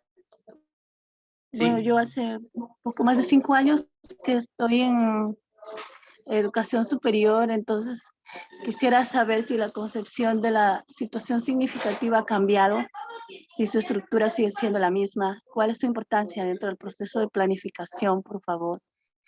Gracias. Ya, maestra. Muy bien, aunque no necesariamente está vinculada a Estoy un nuestro poco tema de hoy. temerosa porque, Sí. porque no he Pero regresado al bueno, colegio ya hace 10 años. a ver. Mire, primero, una situación es significativa si genera interés en el estudiante, si llama poderosamente su atención. En cuanto a su estructura, usualmente la situación significativa la podríamos dividir en dos partes, pero que es una sola, ¿no? La situación significativa, pero tiene dos partes. La primera parte es describir una situación del contexto real de preferencia, una situación del contexto real, ¿sí? Por ejemplo, puede describir usted un problema, puede describir una oportunidad que contexto e intereses de los estudiantes. A esta situación del contexto real hay que agregarle un reto, ¿sí? De la situación del contexto real hay que desprender un reto. Ese reto apunta a que el estudiante movilice una determinada o varias competencias. El reto se plantea a manera de preguntas. Este año se está trabajando mucho con plantear el reto a manera de preguntas reflexivas, preguntas que generen conflicto cognitivo, preguntas que generen al estudiante la necesidad de aprender cosas nuevas, aunque también algunos maestros en el reto suelen mencionar también el producto más importante de la unidad, o en este caso de la experiencia de aprendizaje, ¿ya? Y su importancia, tiene mucha importancia no solamente en la planificación, maestra, sino también en la evaluación. En la planificación, porque de esa situación significativa, ahí se desprende el reto, y para lograr ese reto, el docente va a tener que planificar ya las actividades de aprendizaje, ¿no? Es decir, tiene que tener coherencia la situación significativa, su reto, con las actividades de aprendizaje. Y en la evaluación, obviamente, la situación significativa incluye un reto. Ese reto da lugar seguramente a alguna evidencia de aprendizaje relevante, importante, que va a ser muy importante analizar para evaluar e identificar qué ha aprendido el estudiante, qué logró y qué no. De manera simplificada le puedo decir eso. Más adelante vamos a tener también alguna sesión sobre planificación, porque se está considerando también en el temario, ¿ya? Muy bien, pero estamos centrados ahorita en el aprendizaje autónomo. Y quería que resolvamos esta primera casuística, A ver. Muy bien. ¿Quién me ayuda con la lectura, por favor? Del caso número 1.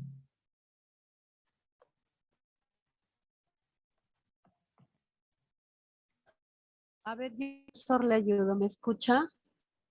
Ya, vamos. Sí. ¿Sí me escucha, profesor? Sí, maestra. Ya.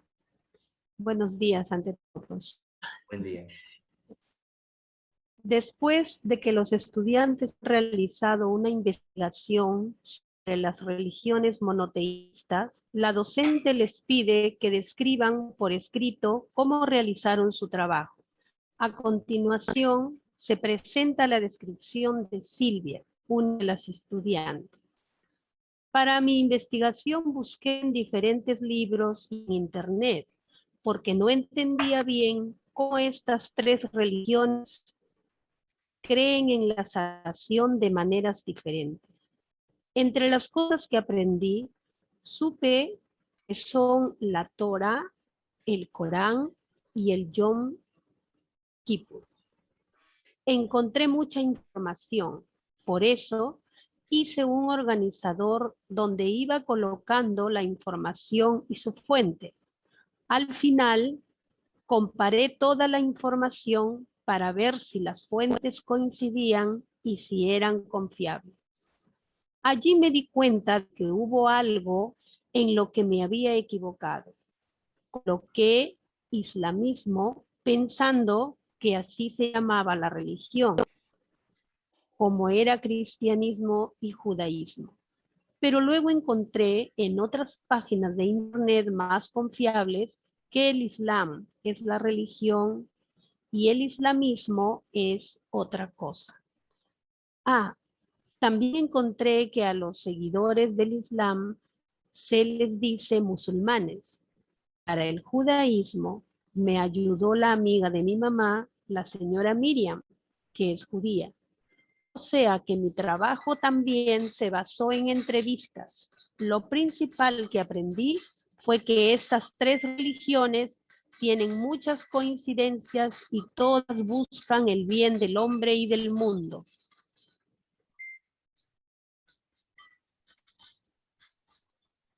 A partir del escrito de Silvia, ¿cuál es la principal razón por la que se puede afirmar que ha llevado a cabo un aprendizaje autónomo. Ya, profesor, terminé. Ya está.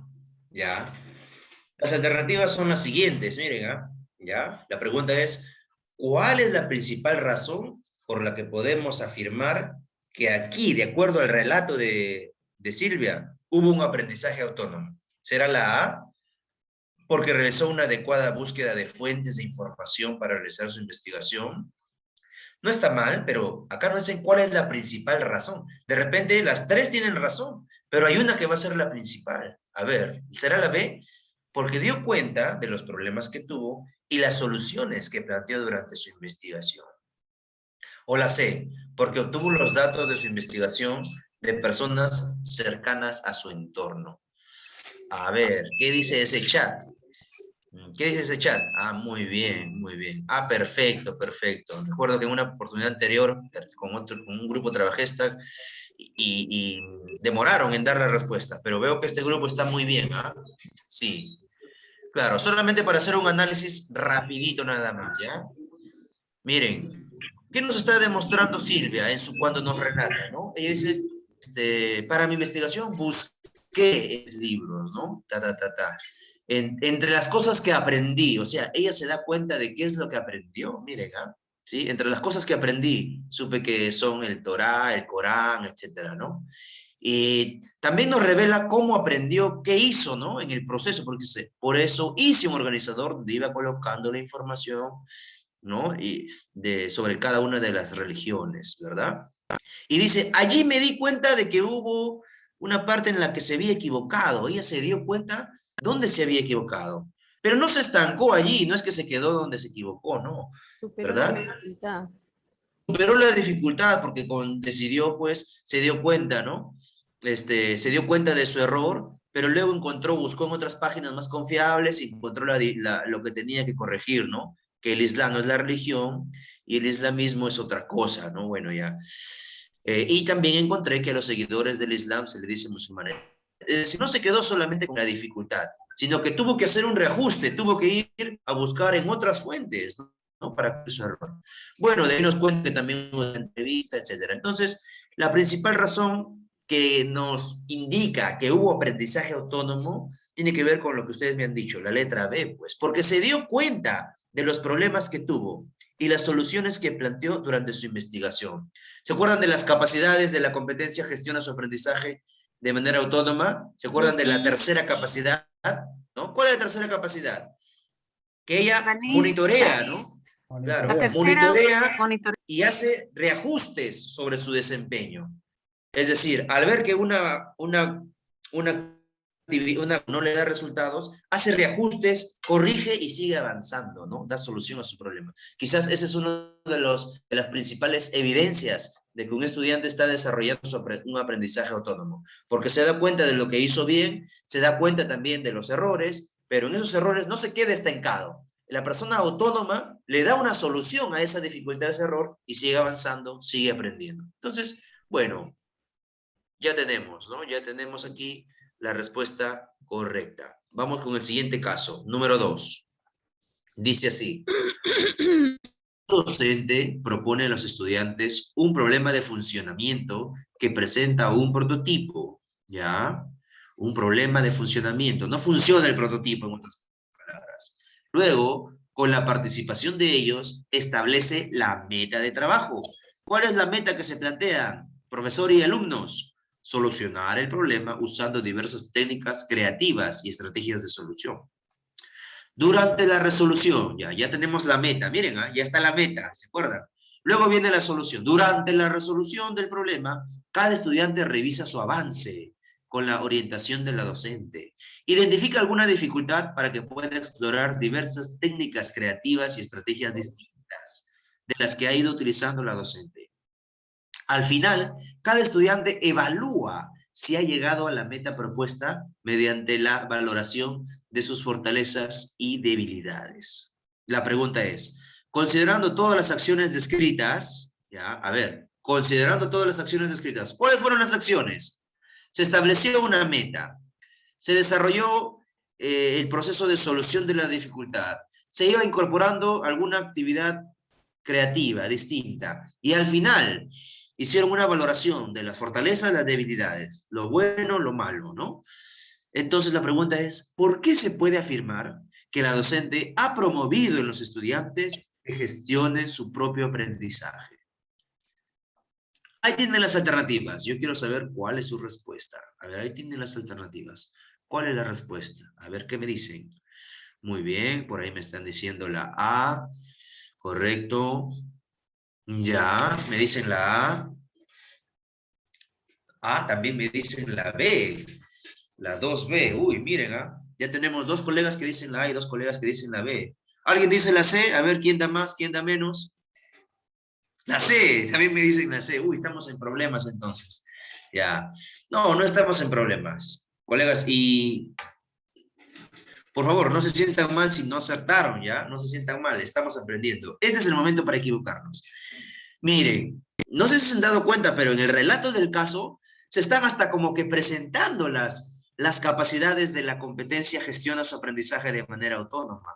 ¿Cuál es la primera capacidad? Define metas de aprendizaje. En este caso, ¿se define la meta? Claro que sí. ¿Cuál es la segunda capacidad? Organiza, ¿no?, sus acciones estratégicas para llegar a la meta. Acá vemos que también iban implementando en el proceso, ¿no? La tercera capacidad, que van reajustando, ¿sí? Monitorea y ajusta su desempeño. Correcto. Durante su proceso, ¿no?, de aprendizaje. Y también al final hacen una autoevaluación de las fortalezas y las debilidades. Entonces, a ver, colegas, ustedes se van a topar con casos así, casos donde las alternativas pueden ser similares, sin embargo, hay que saber discriminar, ¿ya? Por ejemplo, dice, ¿por qué? La pregunta es, ¿por qué en este caso se puede apreciar la competencia gestiona su propio aprendizaje o gestiona su aprendizaje de manera autónoma? De eso se trata, ¿sí o no? Entonces, porque ha guiado paso a paso el proceso de resolución del problema y ha generado que los estudiantes desarrollen su confianza al resolverlo. Colegas, aquí hay dos cosas que me van a ayudar a descartar. Primero, porque la profesora ha guiado paso a paso la resolución del problema, ¿ya? Y sobre todo ha generado que los estudiantes desarrollen su confianza al resolverlos. Está bonita, o sea, la forma de la redacción está muy bonita de esta respuesta. Sin embargo, hay otros indicios de por qué se ha desarrollado la competencia gestiona su propio aprendizaje o gestiona su aprendizaje de manera autónoma, que tiene que ver con las capacidades, ¿no?, que se han movilizado. Miren la B. ¿Por qué me he permitido que los estudiantes tomen conciencia de lo que quieren lograr? ¿Se acuerdan? Tomen conciencia de lo que quieren lograr, la meta. Regulen su propia actividad. Organicen el proceso, las acciones, para llegar a la meta. Y tercero, analicen sus propias formas de aprender, ¿no? Se autoevalúen. Tenemos ahí otra respuesta que me parece mucho más relevante o más completa que la A. La A habla de la confianza. Por favor, la confianza es importantísimo, pero hay que medir una competencia, si se ha movilizado una competencia, teniendo en cuenta sus capacidades también. Por eso hemos presentado la competencia y sus capacidades. A ver, y la C, ¿por qué ha permitido que la meta se establezca de manera conjunta entre ella y los estudiantes? Bueno, hasta ahí está bien. Lo que generó un mayor compromiso en su cumplimiento por parte de estos. Muy bien. Entonces, colegas, las tres tienen sentido. Sin embargo, donde yo puedo encontrar mayores indicios y mayores incluso parafraseo de la competencia que me están preguntando es en la letra B. En la letra B hay un parafraseo de la competencia gestiona su aprendizaje de manera autónoma y que está vinculado al caso. La profesora ha permitido que tomen conciencia de lo que quieren aprender, ¿sí o no? Lo dice el caso. Regulen su propia actividad, lo cuenta el caso. Analicen sus propias formas de aprender, incluso hasta en la parte final. Y estas tres cosas tienen relación con la competencia y sus capacidades. Entonces, por encima de la A y la C, me parece que la respuesta más importante es la letra B de bueno. Sí. Por encima de la A, por encima de la C.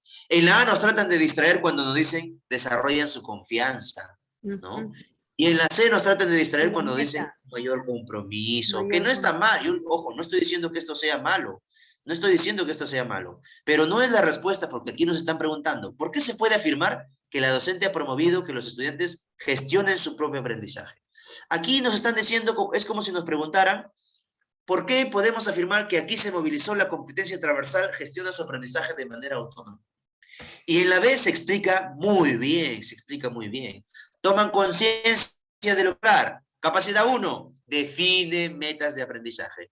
Regulen su propia actividad. Capacidad 2, organiza acciones estratégicas para llegar a su meta. Y analicen sus propias formas de aprender. Capacidad 3, monitorea y ajusta, ¿no?, su proceso de aprendizaje. Correcto, entonces, bueno, es tratado de fundamentar, espero que estén de acuerdo conmigo, ¿ya? Que la respuesta correcta en este caso es la letra B, por encima de la A, por encima de la C. Muy bien, esos eran un par de casitos como para calentar motores, ¿ya? Quería hacer un repaso de esto nada más porque también viene bastante sobre la metacognición y su importancia en el aprendizaje autónomo, ¿ya? ¿Qué es la metacognición y cuál es su importancia dentro del aprendizaje autónomo? Muy bien, así, de manera precisa, ¿ya? Bueno, cuando hablamos de quién acuñó el término, tendríamos que mencionar ahí a John Flavel, ¿no? Bueno, no sé si se pronunciará así en inglés, pero bueno, yo lo digo así. John Flavel, en 1976, acuña este término metacognición. ¿Okay?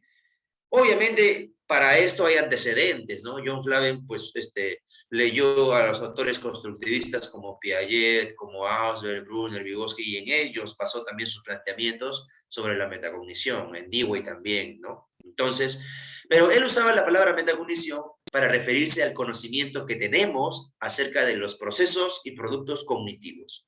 O sea, realizar la metacognición significa darte cuenta de lo que has aprendido y de cómo has aprendido, ¿sí? En otras palabras, según John Flavel, realizar la metacognición, desarrollar la metacognición, significa que tú te das cuenta de cómo has aprendido los procesos y qué has aprendido, los productos, ¿no? Los productos cognitivos, ¿ya? ¿Qué has aprendido? Muy bien. Entonces, la metacognición, desde el planteamiento de Flavel, implica el conocimiento de la propia actividad cognitiva y también el control de esta actividad. Por eso que se relaciona con el aprendizaje autónomo, ¿verdad? Muy bien. Entonces, aquí hay dos datos DAS, ¿no? Conocer la propia cognición quiere decir que tomas conciencia del funcionamiento de nuestra manera de aprender. O sea, uno se da cuenta de cómo aprende. Tú sabes, ¿no? Creo que ustedes saben. Profesor, yo aprendo más cuando me explican, dicen algunos. ¿Sí? Cuando estoy hablando entre profesores, por ejemplo, para un examen de nombramiento y ascenso. Yo aprendo más cuando me explican. Muy bien. En cambio, yo le diría, no, yo aprendo más leyéndolo por mí mismo, ¿no? Profesor, yo aprendo más cuando la información que tengo lo convierto en un organizador gráfico y hago mapas conceptuales, mentales, y con eso ya lo aprendo más rápido. O sea, cuando uno conoce su propia lógica, su propia forma de aprendizaje, está realizando la metacognición, ¿no? Muy bien. Y bueno, también es importante controlar las actividades cognitivas, que implica planificar, controlar el proceso intelectual y evaluar los resultados, ¿no? Que tiene que ver también con el ejemplo que les dé. Bueno, aquí de manera precisa, metacognición es un proceso, ¿ok?, que tiene que ver con ser consciente de qué se ha aprendido, ¿ya? Metacognición implica ser consciente de que se ha aprendido. Por eso que hay una pregunta clásica que solemos utilizar, ¿no? Pero que no son las únicas, ¿ya? Acá voy a mencionar las preguntas clásicas, pero no son las únicas. ¿Por qué creen que preguntamos, niños, ¿qué aprendimos hoy? ¿Verdad? ¿Sí? ¿Han hecho esa pregunta alguna vez o no? Jóvenes, ¿qué aprendimos hoy? ¿Qué aprendiste? Les decimos. Queremos fomentar la metacognición, pero en este sentido, ¿no? Que él se dé cuenta de lo que ha aprendido. Pero la metacognición implica otras cosas. Por ejemplo, metacognición también implica pensar en el procedimiento que se utilizó para aprender. Pensar en el procedimiento que se utilizó para aprender. O sea, ¿qué pasos llevaste tú, hijo? A ver, Juan Pérez, mi alumna María, mi alumno Pepe Lucho, muy bien. ¿Qué pasos siguieron ustedes para aprender el día de hoy, no? Para resolver la tarea, para elaborar su producto, muy bien. Por eso hay otra pregunta, ¿no? Pregunta clásica, ahí está. ¿Cómo aprendí? ¿No? El estudiante, ¿cómo aprendí? O los profesores le decimos, a ver chicos, díganme, ayúdenme. Respondan a esta pregunta. ¿Cómo aprendimos el día de hoy? Profesora, vimos los videos. Profesora, cuando trabajamos en pareja. Profesora, desarrollando el ticket de salida. Profesora, resolviendo el problema. Entonces ya no sé, bueno, depende también de la sesión, ¿no? Pero metacognición implica también recordar, pensar en el procedimiento que se utilizó para aprender. ¿Cómo aprendí? También implica reflexionar de qué o para qué me sirve lo que se ha aprendido, ¿no? También implica pensar en eso, ¿verdad? Y ser capaz de utilizar lo que se ha aprendido en otras situaciones. Por eso una pregunta también clásica. Bueno, yo ya estoy cambiando esas preguntas para que no parezca que se repiten. Y tengo otras preguntas que hago también, pero hacemos esta pregunta, ¿no? Hacíamos esta pregunta clásica. Le decimos, a ver, niños, ¿nos servirá para la vida lo que hemos aprendido? ¿Verdad? ¿Nos servirá para la vida lo que hemos aprendido? ¿En qué momento? ¿De qué manera? ¿Correcto? Pero hay más preguntas, ¿no? Por ejemplo, para pensar en el procedimiento que se utilizó, podemos preguntarle, a ver, ¿qué paso seguiste para aprender el día de hoy? ¿Cuál fue la estrategia de repente que te dio mejores resultados? Hay una gran cantidad de preguntas que podemos utilizar los profesores para facilitar la metacognición en los estudiantes, ¿ya? Tipos de metacognición. Quiero hablarles de los tipos de la metacognición porque me encontré con un par de casos en un examen de arte. No en todas las áreas lo he encontrado, pero sí, en arte, en ciencias sociales, en DPCC he encontrado bastante esto, también en comunicación. Los tipos de metacognición desde esta propuesta, ¿ya? Y aquí les pongo algunos ejemplos de preguntas, tipos de metacognición. Quiero que estén atentos aquí, ¿ya? Ya con esto terminamos y hacemos solamente la práctica. Puede ser metacognición centrada en la persona. Eso significa que el estudiante reflexiona sobre sus productos cognitivos, sobre lo que ha aprendido y también sobre las emociones involucradas en su proceso de aprendizaje, ¿ya? Reflexiona sobre todo en él, como persona, en el proceso de aprendizaje. Por eso, mira, preguntas, ¿qué aprendí hoy? Cuando hacemos esa pregunta, ¿qué aprendí hoy? El estudiante como que se autoexplora. Dirían los psicólogos, hace una introspección y comienza a ver qué aprendí hoy, qué es lo que no sabía y después de la clase ya sé, ya he aprendido. Muy bien, ¿qué aprendí hoy? ¿Cómo me sentí? ¿Cómo me sentí durante la sesión? Me sentí contento, alegre, estuve motivado, participé, o no me llamó la atención, estuve aburrido, no sé. ¿Cómo me sentí durante la sesión? Metacognición centrada en la persona. Y lo aprendido, ¿será de utilidad para mi vida? ¿Lo aprendido será de utilidad para mi vida? Muy bien, entonces ahí también es metacognición centrada en la persona. ¿Ven las preguntas? Las preguntas están orientadas a que el estudiante reflexione a él como individuo en el marco del proceso de aprendizaje, ¿sí? Reflexionar sobre lo que estoy logrando como persona, pero en el contexto del aprendizaje, ¿ya? Pero también puede ser metacognición centrada en la tarea. Cuando el estudiante piensa en las características de la tarea, reflexiona sobre las características de la tarea, ¿no? Algunas preguntas podrían ser, ¿cuál es el propósito de esta tarea? O sea, ¿a qué apunta esta tarea? ¿Qué debo lograr con esta tarea? ¿Cuál es el nivel de dificultad de la tarea? O sea, ¿qué tan fácil o tan difícil es la tarea para mí? ¿No? Pero la tarea, ¿qué tan fácil o difícil es? ¿Cuál es la extensión de la tarea? ¿Cuánto tiempo me voy a demorar haciendo esta tarea? ¿Cuál es su extensión? ¿No? ¿Qué tiempo me va a demandar justamente? ¿Ya? ¿Qué partes tiene la tarea? ¿Cuál es la estructura de la tarea? ¿Ya? Entonces, cuando el estudiante piensa en las características de la tarea que tiene que resolver, es metacognición centrada en la tarea. Y finalmente, la metacognición centrada en la estrategia. No necesariamente se refiere a la estrategia del profesor, no quiero que la confundan, ¿ya? Metacognición centrada en la estrategia no solamente se refiere a la estrategia del profesor, sino más bien a la estrategia que decide el alumno aplicar para resolver la tarea, ¿no? Por ejemplo, ¿qué pasos he seguido para cumplir con el reto? Durante el proceso, ¿qué dificultades tuve? ¿Cómo las superé? ¿La estrategia que yo elegí fue eficiente? ¿Fue eficaz? ¿O no lo fue? ¿Correcto? Entonces, ven, metacognición centrada en la persona. El estudiante piensa en sí mismo, en el contexto de lo que aprendió o no, de cómo se sintió, se le servirá para la vida. Metacognición centrada en la tarea, el estudiante piensa en las características de la tarea. Y metacognición centrada en la estrategia, el estudiante reflexiona sobre los pasos que él ha emprendido para resolver la tarea, para cumplir con el reto. De repente piensa en la estrategia que él decidió, los ajustes que realizó, etc. ¿Qué les parece? ¿Si hay diferencia o no? Si notan la diferencia, ¿verdad? Si notan la diferencia. Vamos a tener algunos casos que nos van a ayudar.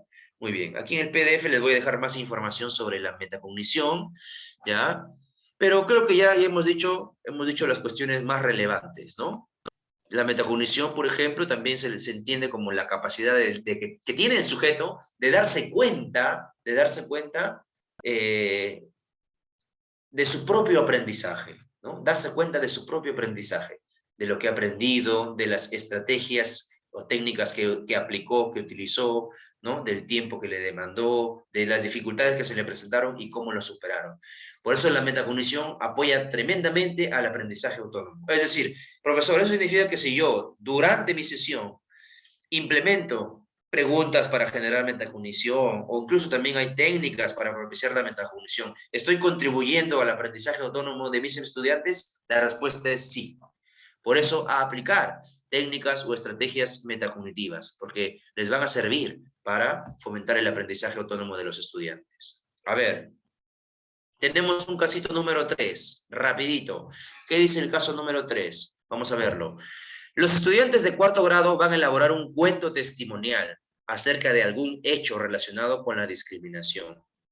¿Cuál de las siguientes acciones del docente es más pertinente para promover en los estudiantes la autorregulación sobre sus estrategias de aprendizaje?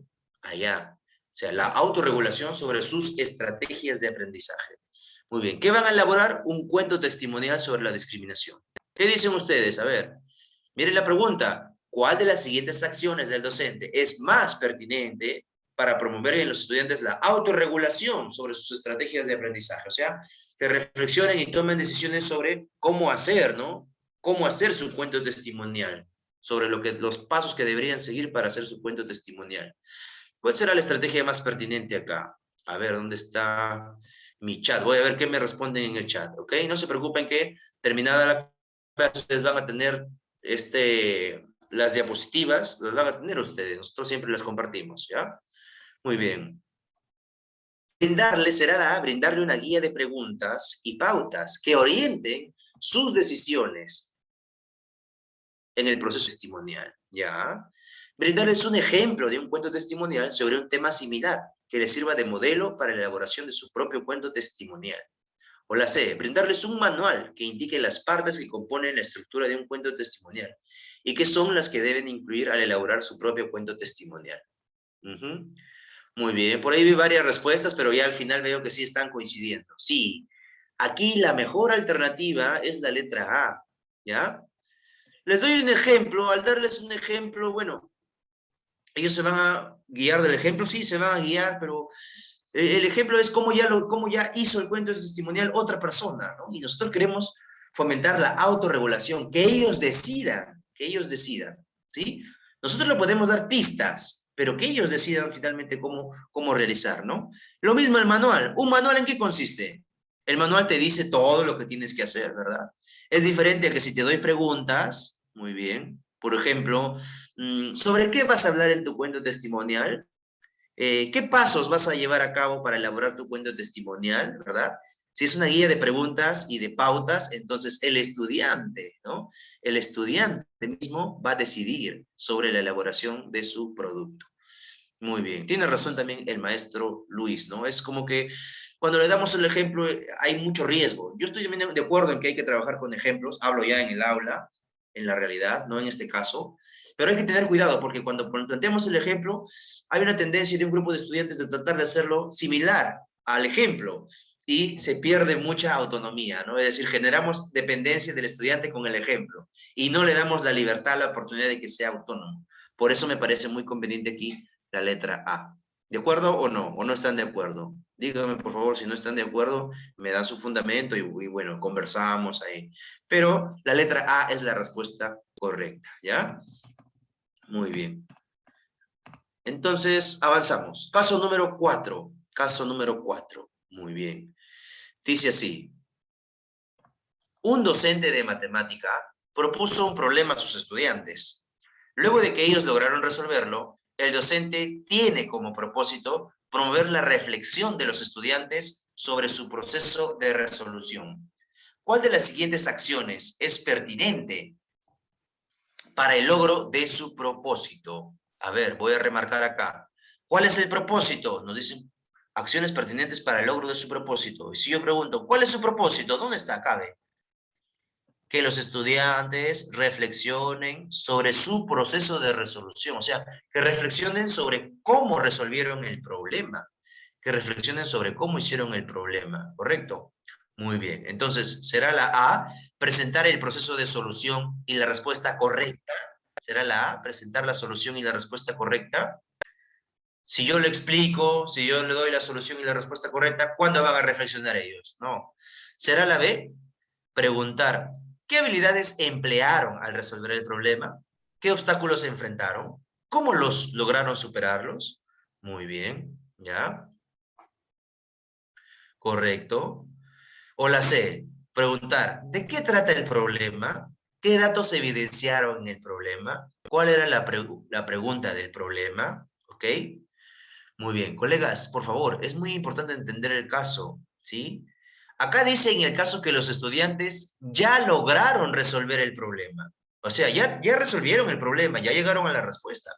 Solo que el profesor quiere que ellos reflexionen sobre el proceso de resolución, que piensen en cómo resolvieron el problema, qué procedimientos emplearon, qué pasos emplearon. Entonces, bueno, la A ya le dijimos que no, no sería la C. La C sería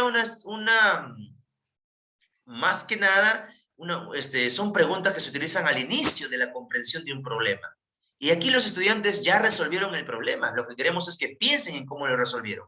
Por eso, como muy bien me están diciendo en el chat, la respuesta es de letra B. Preguntarles, a ver chicos, ¿y qué habilidades emplearon al resolver ese problema? Y cuando estuvieron resolviendo, ¿qué obstáculos se les presentaron? ¿Qué dificultades tuvieron? A ver, díganme. Allá, ¿y cómo lo superaron?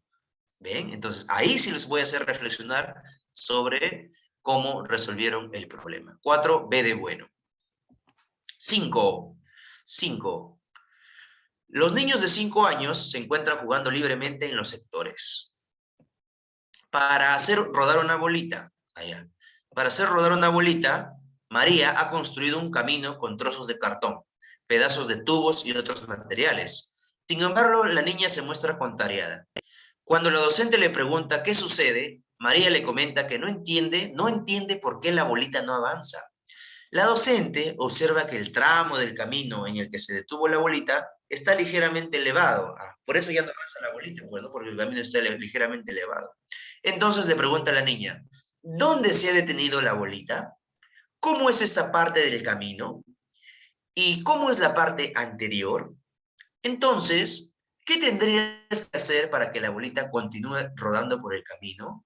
A ver, hasta aquí. Cuando la profesora le dice, ¿dónde se ha detenido la bolita? ¿Cómo es esa parte del camino? La profesora quiere que ella misma se dé cuenta de que el terreno está elevado y que no es como el terreno anterior que está digamos, nivelado, ¿no? Y por eso avanza la bolita. Por eso la pregunta es, ¿qué tendrías que hacer entonces para que continúe rodando? Luego, María ensaya distintas acciones para que la bolita continúe rodando y finalmente lo logra. Tras ello, la docente le dice, muy bien, cuéntame, ¿cómo hiciste para que la bolita ruede? ¿Cómo hiciste para que la bolita ruede? ¿Cuál de los siguientes procesos promueve la docente principalmente en su intervención final? Ojo, principalmente en su intervención final, ¿ya? Y la intervención final sobre todo es esta, de cuando le dice, ¿no? Después de que María resolvió su problema, muy bien, cuéntame, ¿cómo hiciste para que ruede la bolita? En su intervención final.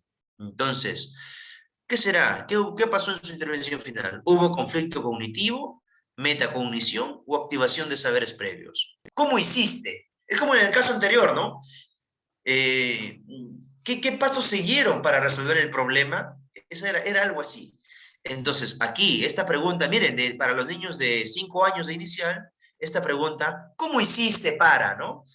Tengo mi niño en 4 años de inicial y su profesora le pregunta, ¿no? Cuando hacen un robot, por ejemplo, con material reciclable, a ver, ¿cómo hiciste tu robot? ¿Qué hiciste primero? ¿Qué hiciste segundo? Y mi hijo va pensando y le va contando, ¿no? Lo que hizo. Recogió los materiales reciclables, recortó, comenzó a pegar, así. Entonces, miren, se puede desarrollar la metacognición a distintas edades, distintos niveles, hay que trabajarlo incluso desde el nivel inicial.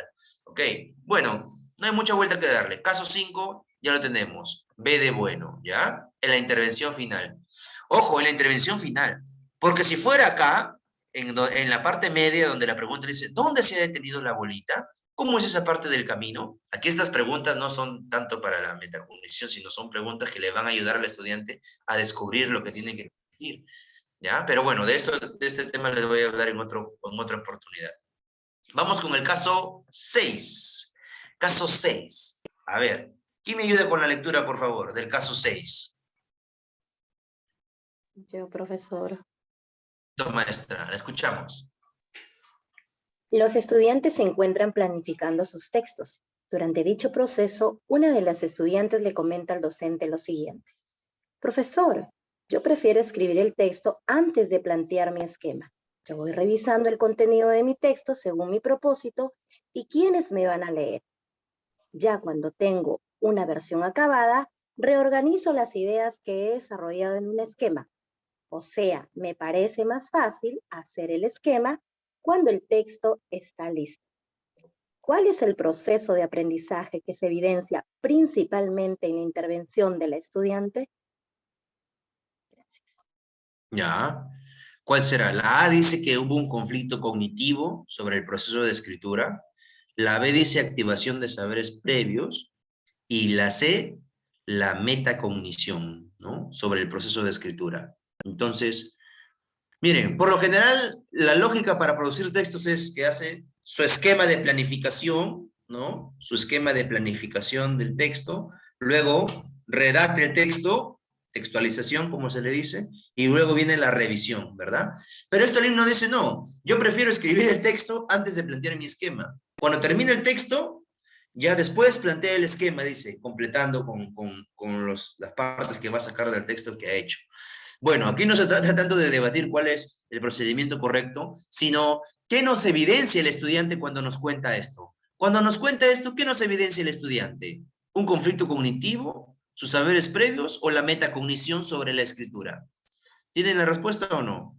Muy bien. Lo que nos demuestra el estudiante, a pesar de que no necesariamente sea la lógica con la que se trabajan los textos, pero nos está revelando cómo él nos está revelando que él se da cuenta de cómo prefiere escribir los textos. Él toma conciencia de sus propios procesos para escribir un texto.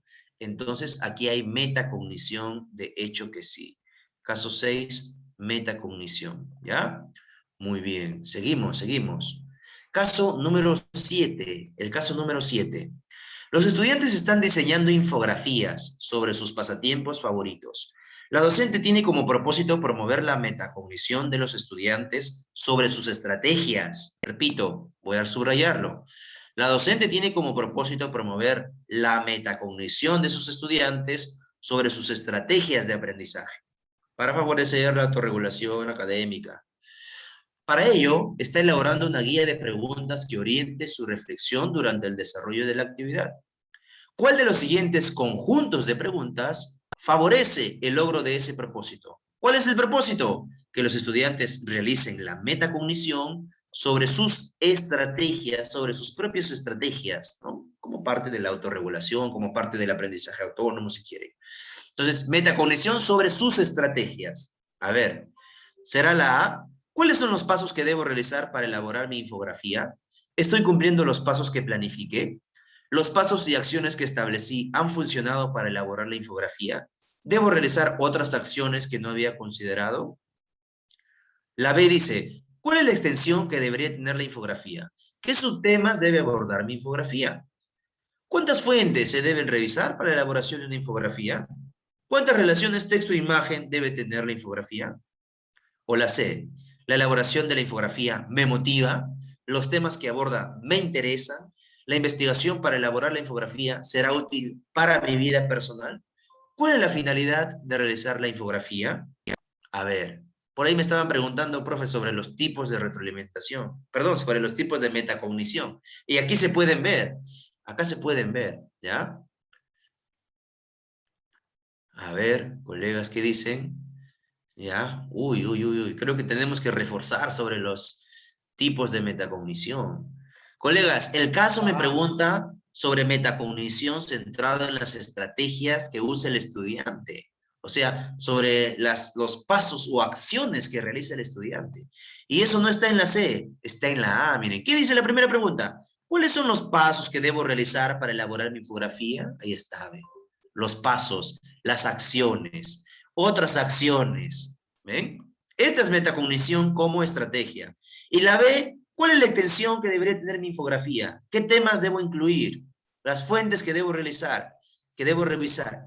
La B serían preguntas si es que la metacognición fuera centrada en la tarea.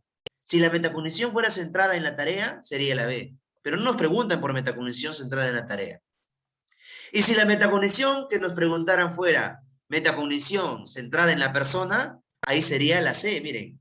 La elaboración de la infografía me motiva, los temas me interesan a mí como persona, la investigación será útil para mi vida como persona. ¿Bien? Entonces, bueno, acá en este caso es la letra A. La letra A. No sé, ¿están de acuerdo o no? ¿Ya lo están entendiendo un poquito o no? ¿Sí? Muy bien. Maestra Olenka, al final le voy a responder ya, maestrita, porque estamos en las 7 ya, ¿no? Para poder avanzar. Muy bien, a ver. Entonces, 7A. 8. Acá otro caso, ve. A ver, ustedes mismos, ¿ya? Ustedes mismos. La 8. El docente propone a los estudiantes realizar la dinámica del cardumen. Todos los estudiantes deben pararse muy juntos en el centro del aula. Uno de los estudiantes será el líder y propondrá diversos movimientos y desplazamientos que deberán ser copiados por todo el grupo al unísono, como si fueran un banco de peces y una bandada de aves que se mueven coordinadamente. El rol de líder será rotativo entre los estudiantes y todos los demás deberán imitarlo, realizando sus movimientos al mismo tiempo y sin hablar entre ellos. Terminada la dinámica, se produce una conversación entre el docente y los estudiantes. El docente pregunta, ¿cómo se sintieron al realizar la dinámica? ¿Les gustó realizarla? ¿Qué les gustó más? ¿Algo que no les gustó? ¿Por qué? Y luego les pide que repitan la dinámica tomando en cuenta sus ideas. ¿Qué tipo de metacognición podemos apreciar aquí? ¿Centrada en la estrategia, en la tarea o en la persona? Muy bien, Patti, Miguel, Luis. Correcto. Centrada en la persona, ¿no? ¿Te gustó? ¿Te agradó? ¿Cómo te sentiste con la estrategia? ¿Qué dinámica te gustó más? ¿No? ¿Cuál no te gustó? ¿Por qué no te gustó? Metacognición centrada en la persona. En la persona. 8C. 8C. Correcto. Vamos a las 9. Número 9. Un equipo de docentes de primaria conoce la importancia de que sus estudiantes apliquen estrategias metacognitivas durante el desarrollo de toda la sesión y no solo al final. Interesante este caso, ¿eh? Y ha venido.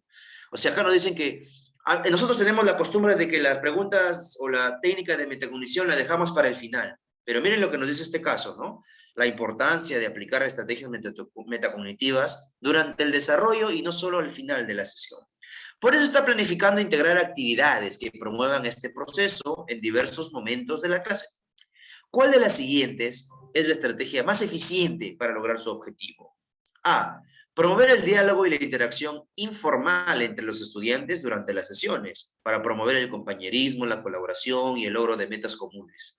Pero no noto ahí la parte de las estrategias metacognitivas, no está mucho ahí el peso. B. Definir momentos de reflexión grupal a lo largo de la sesión, no solo al final, para que los estudiantes compartan las estrategias utilizadas en sus procesos de aprendizaje. Es como decir, estamos a la mitad de la clase, ¿no? A ver, Carlos, ¿tú qué estrategia utilizaste para hacer tu dibujo, no? ¿Cómo empezaste? María, cuéntanos tú. Muy bien. Y los resultados que le permitieron obtener.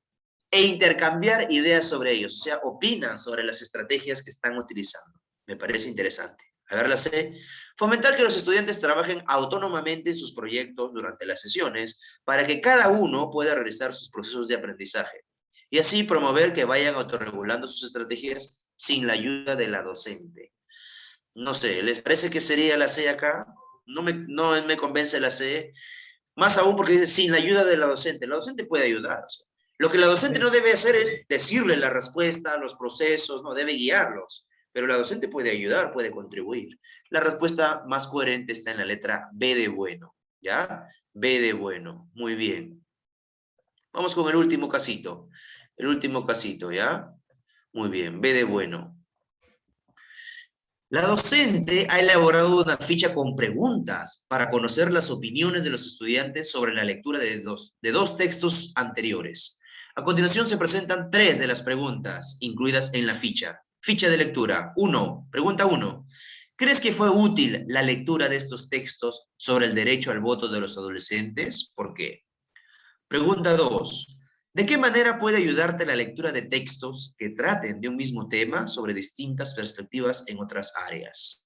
Pregunta 3. Si algún compañero tuyo tuviera algún problema para leer textos que tienen posturas contrarias, ¿qué recomendación le darías? El caso termina así. ¿Cuál es el proceso de aprendizaje que busca promover principalmente con las preguntas presentadas? A ver, ¿son preguntas para recoger saberes previos? No. ¿Son preguntas para generar un conflicto cognitivo? No. ¿Son preguntas para que el alumno reflexione sobre la lectura que ha hecho? ¿No? Sobre la lectura, sobre si le puede, cómo le recomienda, si es que recomendaría a un compañero esta lectura y por qué. Entonces, acaba de reflexionar el estudiante sobre la lectura.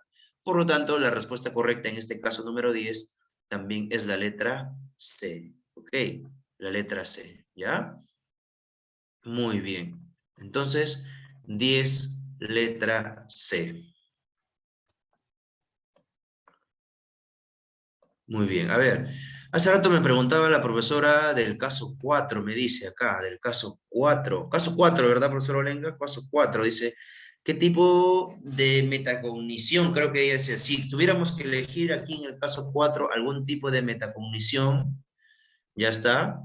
Ya, miren, si la metacognición es sobre el proceso de resolución del problema, es metacognición centrada en la estrategia, maestra Olenka, ¿ya?